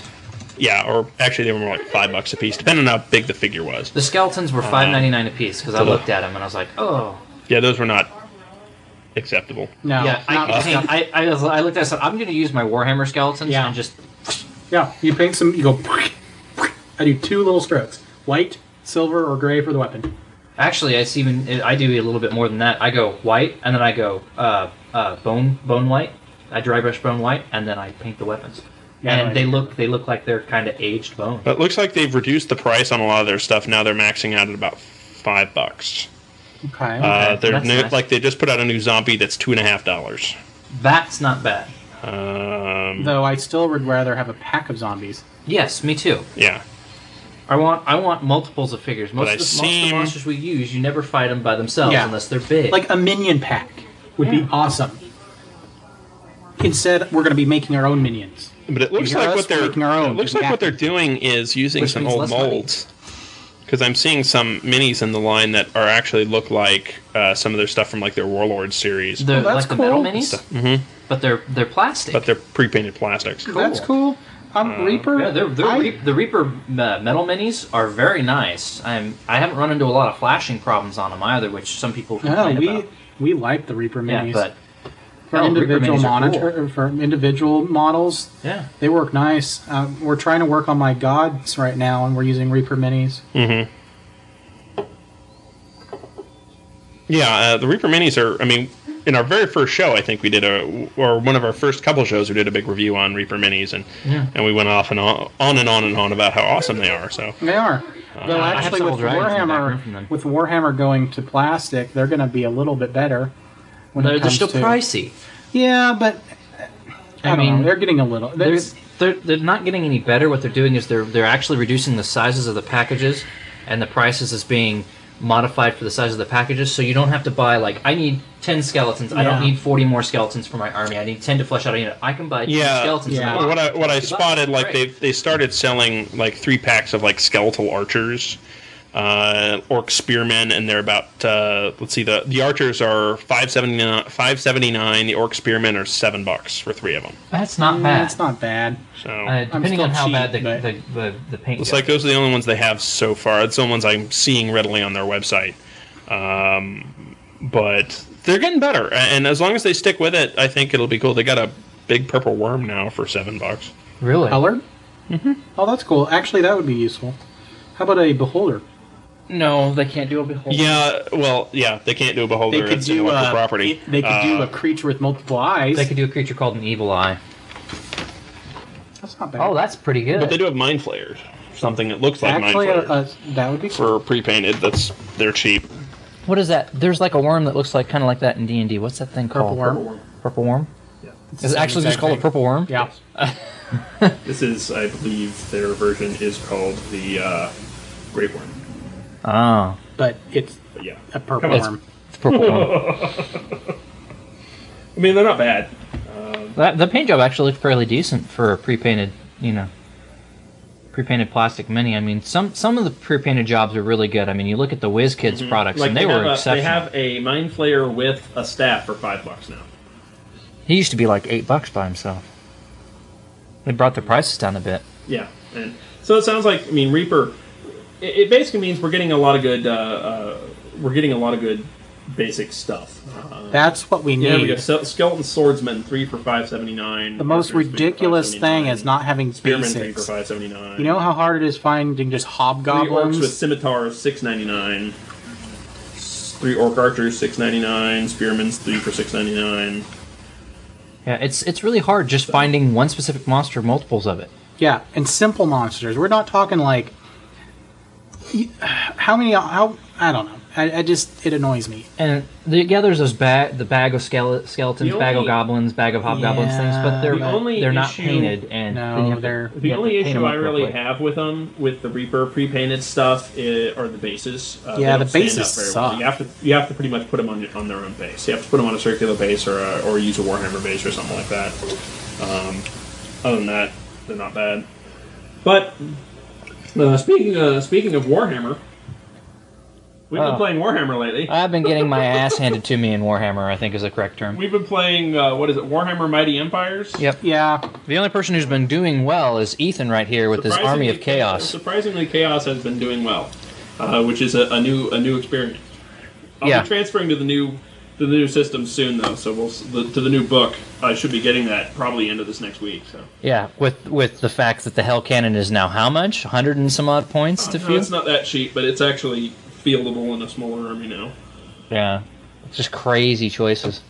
But yeah, I played as the dwarves. I played my first pregame. I managed to eke out a victory against Ethan, basically only because I actually managed to hold more of the table, which was my goal. Yeah. And then I got slaughtered by. Well, that was actually before we started playing Mighty Empire. And I got slaughtered by Chris with his lizardmen. I got slaughtered by Chris with his lizardmen because he uses the cheap ass tactics that the lizardmen are well known for. Well, and then I got slaughtered in the actual. I got slaughtered in the actual game because he used more actual fanatics than he actually could with the warbands rules, and they did 22 hits. We didn't know about that. Yeah, we didn't know about that, and actually this was the surprise. This was actually a surprise, but the software that we used to create the armies, the army builder didn't catch it either. Yeah, the army builder didn't catch it, didn't flag it. Yeah, which normally does. It's odd, because he only had. I bug reported it. So. Yeah, he only had 16 goblins, and he used 3 fanatics, and you can only have. I did not realize you can how only have nasty fanatics are. Yeah, you can only have 1 fanatic for 10. You can only have 2 fanatics up to 20, and above 20 you can have 3 fanatics. Yeah. But you can't have more than 3 fanatics in a unit, no matter how big the unit is. And you use 3 fanatics with 15 goblins on me, and they slaughtered my entire unit. Billions of fanatics. Duh! Slaughtered my entire unit. All that was left was my unit, my army general. I'm like, has completely gone crazy. Crazy. I had 1 guy left, and I was like, oh yeah, facing 15 goblins. Doesn't matter that he's the hero of the army. Yeah, I quit. Don't forget about the gun guys. I couldn't fire anything because the way he moved things through places that they weren't actually supposed to go. I'm just saying, you had gun guys. I couldn't move to fire at them. Yeah, I couldn't hit anything. Anyways, the dice were killing me. But I'm not using the catapult anymore because there's no close range combat. My Imperial Mage was defeated by. Back off. Back off. It's picking you up just fine where you're at, dude. They don't like me talking into the mic. No. In fact, I'm just going to mute you right now.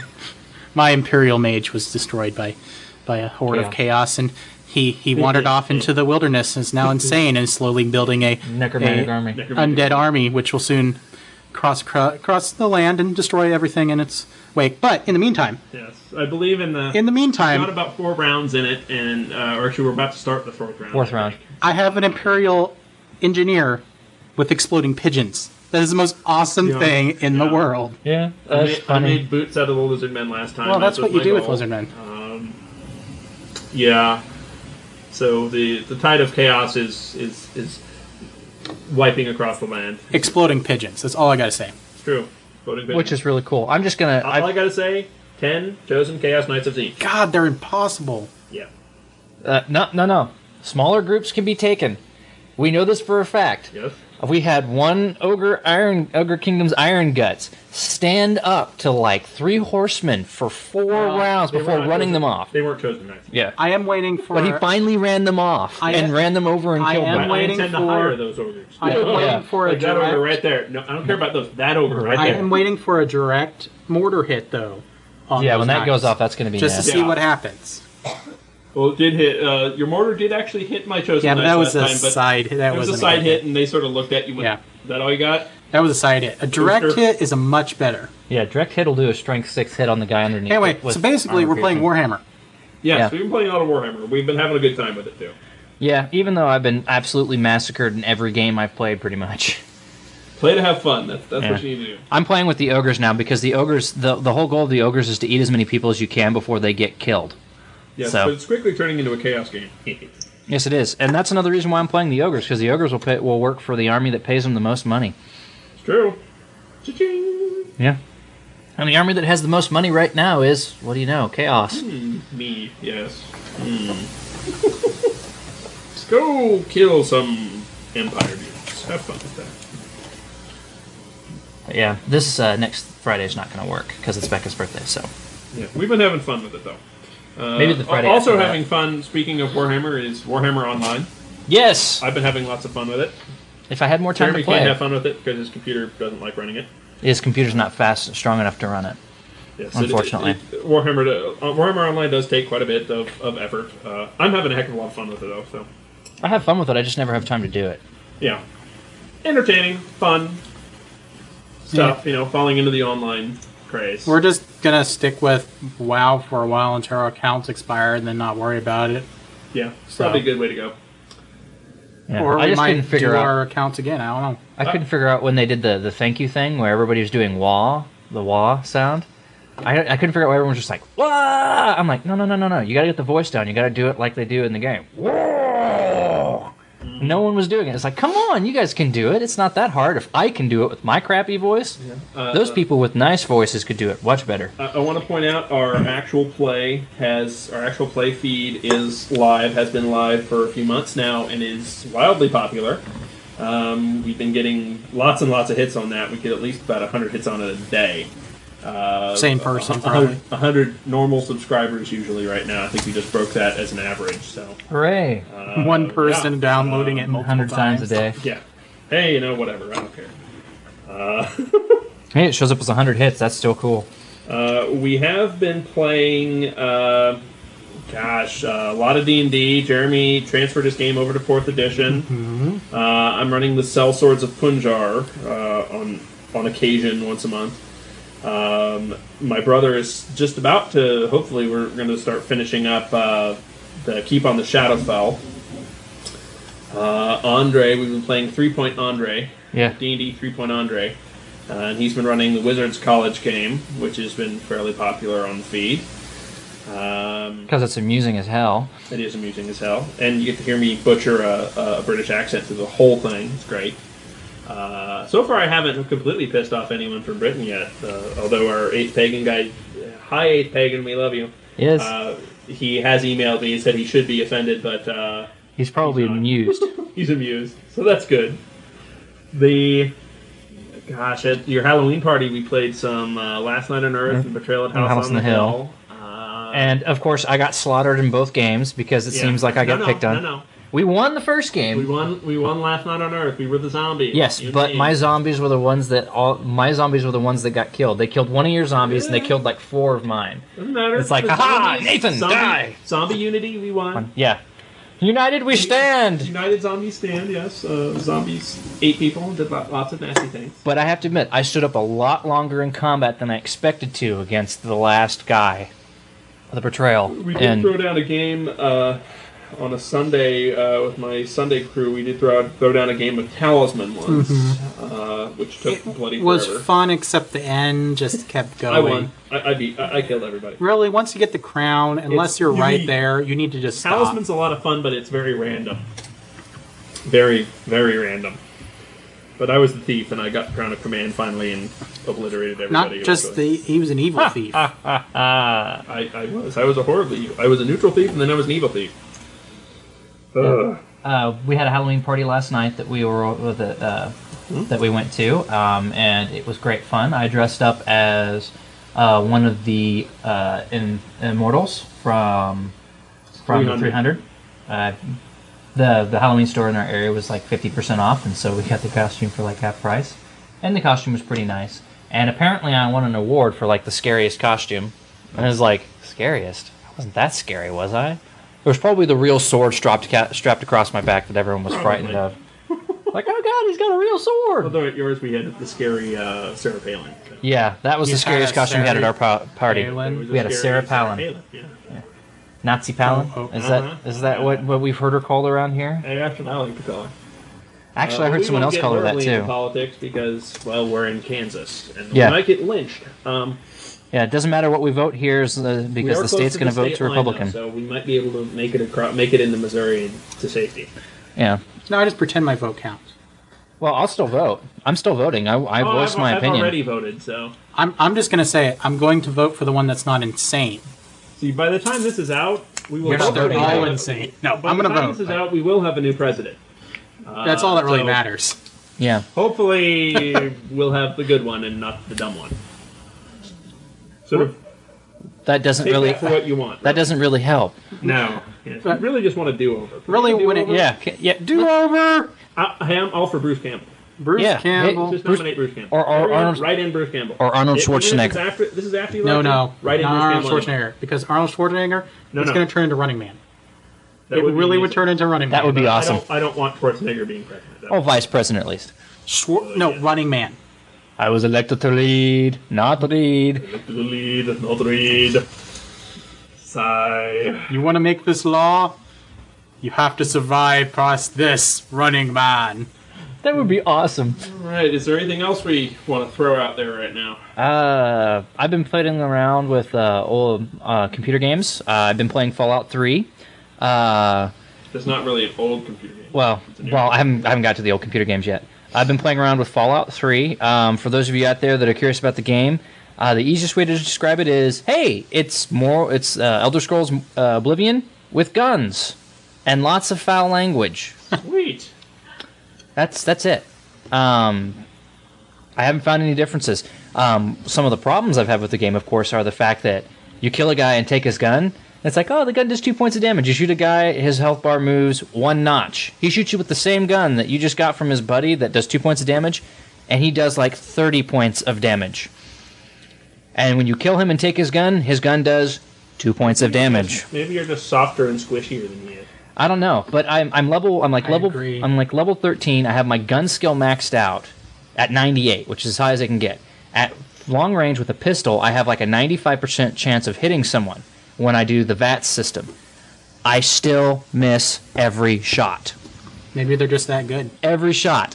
And when you do the shotgun, when you use the shotgun, the combat shotgun is awesome up close, but at long range, it's like if it's farther than 10 feet away, you're not going to hit it with any of the buckshot. But when the enemy is using the shotgun, they can fire at you from across a river at 400 feet, and they hit you with every piece of buckshot, and you take like half your life in one hit. There are serious problems with the game. But the game is still fun. It's the enemy accuracy up to 4 miles. Yes. Yes. Some games are really bad about that. What do you have the difficulty set at? You don't have a difficulty slider. It's set at whatever the game decides. And it's like, if sitting there, I was getting attacked by, they're called super mutants, right? The Super Mutant had a chain gun, a minigun, right? Across the river. I don't know if you've ever seen a minigun fire, but the thing is so powerful, basically your bullets go in a pattern like this. His bullets were going like this. That's nice. And a circular pattern. It's like a big wide... on a Yeah, podcast. sorry. And a big wide circle is usually the pattern of shot that you get on a chain gun, right? This guy was firing with a minigun, firing at me. It was in a straight line. I got hit with every bullet. 2.5 seconds. I went from full health at 480 hit points to dead. Nice. 2.5 seconds. Sounds like got a fun the same minigun from the guy, right? Damage is really high. I think it just has the anti-Nathan code Yeah. in it, really. It's like, you enter your name, or if your name is Nathan, or Yeah. if it realizes your computer is registered to someone like Nathan, it goes, oh, you're boned. But using the same minigun, my high weapon, my heavy weapon skill is not that high. There's a skill for using the heavy weapons, not that high. But at close range, I'm supposed to have like a 50% chance to hit. You can watch the bullets in a circular pattern around the bad guys. When you fire the minigun, it's a giant circular pattern of bullets. When they fire the minigun, it's in a single straight bullet line. So it's like, well, the enemy is going to use the gun. It's going to do more damage than what you could ever possibly do with the gun, ever. So don't play it. Well, it's fun. It's going to be fun. I told you it's fun, but the thing is yeah, it's not Fallout 1 or 2. So I went back and actually started playing Fallout 1 and 2, which is fun because in that game, when you kill things explode and die horribly all the time. I know what I would like to know. Or that doesn't make any sense. You need to edit that. Monkeys. Anyway, I would like to know if anyone has played the DS version of the Lego Batman and Lego Indiana Jones. No, but I have played the Xbox 360 versions. Well, I would like to know about people out there, our fans. You know, Well, all two of them. Our fan, yeah. Actually, what actually I've been playing lately, and the old games I was going into, I've been playing a lot of the old Gold Box SSI games that I have lying around on the Amiga. So I was playing Eye of the Beholder 1 and 2 on the Amiga, and this shows you how old school the computers are. I mean, I'm playing it on an Amiga A2000, which came out in 1988, and I was playing Eye of the Beholder 1. That room sucks, where you get stuck in the room. And there's like this one little itty bitty button. Room? Huh? Is that the dark room? With the vampires? Because there's this dark room that you walk in, and once you turn right or left, you can't get out. Yeah. You turn on a torch, nothing happens. You just like. But there's a button. Darkness. There's a button on one of the walls. Are there vampires in there too? Yeah, there's vampires Holy in there crap. too. There's a button on one of the walls. You press the button, the lights come on, and the door opens up, and you can get out. But finding that button means you have to click on every little stone on the walls. What did I just do? So I just did something. I was been playing that. I played Hills Far, which I'd never played before. Oh, yeah. Oh my god, that game is terrible. Yep. But not nearly as awesome as Pool of Radiance, the original, not Ruins of Mythanor, which sucked donkey balls. Bad game, but the original Pool of Radiance, great game. And then followed up by Pools of there's Pools of Darkness. Also, Curse of the Azure Bonds, which is good too. Yeah, I have the Curse of the Azure Bonds series, all three of them. But there was Pools of Radiance, Pools of Darkness, and Pools of something else. I think Jeremy's entropy aura has affected his laptop. It's better now. I fixed it. It was randomly going to statistics of monster cards, and I'm like, what? Sweet. That doesn't even make any sense. Nice. But yeah, for anybody out there who's curious about where the systems came from, go look at like your local computer store. You can probably still find it, the Forgotten Realms archives. That is a blast from the past. Yeah, I'd say look in the $10 bin, or if you have a half-price bookstore near you, go to their used Those are computer always nice. games. Yeah, because they have their tons. Jewel case section. Hey, we might discuss. To give you an idea, I found the King's Quest, Quest for Glory, Police Quest, and Leisure Suit Larry collector's edition collector's boxes. In the boxes, 2 of them sealed in mint condition. Got them all for like $50 on like eBay, which is the only other place you can get those. Not even mint, they go for like over $200 a piece. So check your local half-price bookstore, because you find some incredible deals there, let me tell you. Well, we may talk about this in an episode, and maybe we should, but I just wanted to bring up the power cards we discussed. We should really talk about those at some point. Yeah, that'd probably be a good idea. I mean, all of this new 4th edition player-created stuff that is useful. After I get a chance to run 4th edition for the Saturday Night Crew for you guys and Andre, so that way you actually get some play experience. We can have a 4th edition specific episode, I think. Well, and player-created stuff. Yeah. Because that's an important conversation. Yeah, there's and a what lot is of Watson incredibly going to good. do? Totally. wrap up real quick, we have I have two things I need to sort of go over real quick. First of all, KoboldQuarterly.com has launched. Kobold Quarterly is a magazine with big shoes to fill, keeps growing. Delighted to say that their articles, interviews, and new magic, classes, and monsters are reaching more and more readers with every issue. And gamers are liking what they see. If you have an article you'd like to see, you can write them a letter. If you're a subscriber or Open Design patron, you can send them a query for an article. They're Open Designers. One or two projects each year. They're written as open design commissions, funded by gamers who gain input into the final adventure or source book, who learn about steps involved in moving from idea to final publication. These projects are discussed on the Free City site and the Open Design blog. You can go to www.koboldquarterly.com. It's perpetuated by Wolfgang Bauer. It's a really cool magazine. I checked it out at Gen Con. It's something you should definitely look into. And the other thing I want to point out is if you're in the Kansas City area within the next couple weeks, for November 20th to 23rd, 2008 is SeanCon at the Best Western Indian Conference Center in Kansas City, Kansas. Admission to the show is $25 for the full weekend, they have single day passes as well, where you have $15 for a Saturday and $10 for Thursday, Friday, or Sunday. And they also have youth prices for ages 13 to 17 for the weekend or for the single day. And if you're 12 and under, you get in for free. I'm under 12. There you go. Yes, Jeremy has the intellect of a 12-year-old. But they're doing I'll be in some for free. D&D, GURP, Star Wars, Living Greyhawk, Heroes of Rokugan.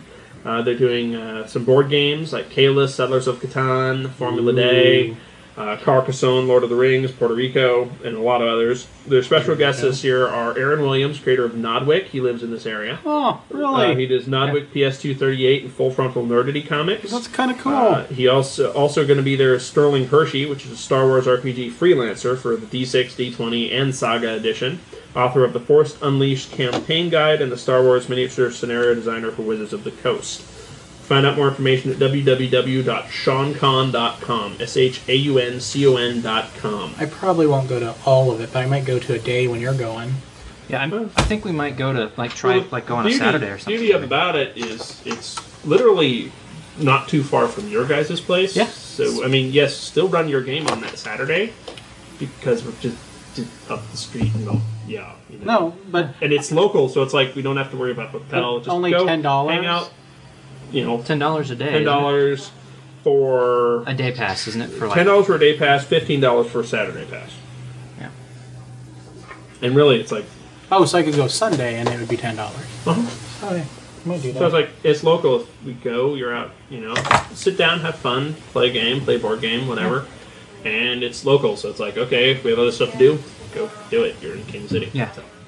Yeah, it's really Kansas City Con. Check it out. This might be my first year going. I tried to go last year, but my grandmother died. So that was fun. Not really. But anyways, on to happier news. Anyway, that's it for the show today. Thanks for stopping by and listening to us ramble on about nothing. We obviously have a lot of upcoming episodes. We're not going anywhere. We are sort of cutting back to probably about one episode a month for the time being, just for until time's sake. Everybody's done with their school and stuff. Yeah, also, the holidays are getting into full swing, and we all know how much of a time eating that is. Yeah, but we should still get together with one of the gaming groups and try to do a Christmas game. We didn't do a Halloween game, so we should do a Christmas game. Well, actually, we didn't do a Halloween game this year. Secret of the Silver Santas. We could do it. Well, and 4th Ed too. Mm-hmm. We could just do random characters. You want to come up with some characters and just have pre-generated? We could work on it. Okay, I'll do that. Like a plan. All right. We'll see if we can make that work this year. Actually, I didn't do a Halloween game this year, but at some point in time, I am going to run the Call of Cthulhu game. So I think generally, one shot that I designed what happens is Jeremy does Christmas, you do Halloween, I do April Fools. Yeah. My Halloween games are usually Cthulhu ones. Because I could run an April Fool's next year for Paranoia. Yeah. That'd be cool. That would be awesome. I didn't do it this year, but I could try to do it again. But my game was unfortunately sidelined this year because Becca wanted it to be played up here in the kitchen, and she wanted to wait until everybody else was gone. I wasn't going to make everybody who wanted to play Call of Cthulhu wait until everybody else left, considering we still had people here at 1 o'clock in the morning. Yes. Yes, so a Christmas game would be funny. I'm still going to run that game though, and all I have to say is this: buy you deep ones. Oh yeah, buy you deep ones. I didn't know you deep ones. Hey, wait, I got a bunch of half Blizzardman affiliates. That'll work. Deep ones? All I need is that's exactly what Kuatoa. Use that in every game now. Yeah. Kuatoa is all I need for deep ones. Fish people. Anyway, thanks for listening. Yes. We'll talk to you guys. The Murloc song! Do you have access to the internet? That's what I wanted you to watch.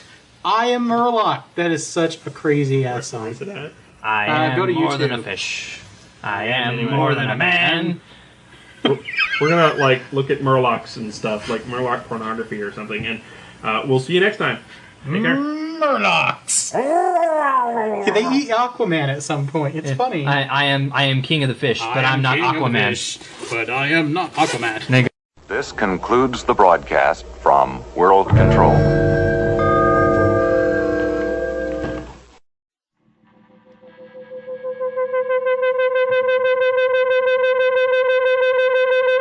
You've been listening to the Gamers Haven podcast. You can find us on the web at www.canadiancrusaders.com. The Gamers Haven podcast is a member of the Vorpal Network at www.vorpalnetwork.com. Gamers Haven and Thousand Monkey Productions are copyright 2008 and is licensed under a Creative Commons Attribution Non-Commercial Sharealike 3.0 United States license. Some rights reserved. Stop by our website to check out our actual play feed, fill out our feedback guest book, or hit us on the forums. Music on the show is used with permission by Joe Hero Band, www.joehero.com, and this has been a Thousand Monkeys production.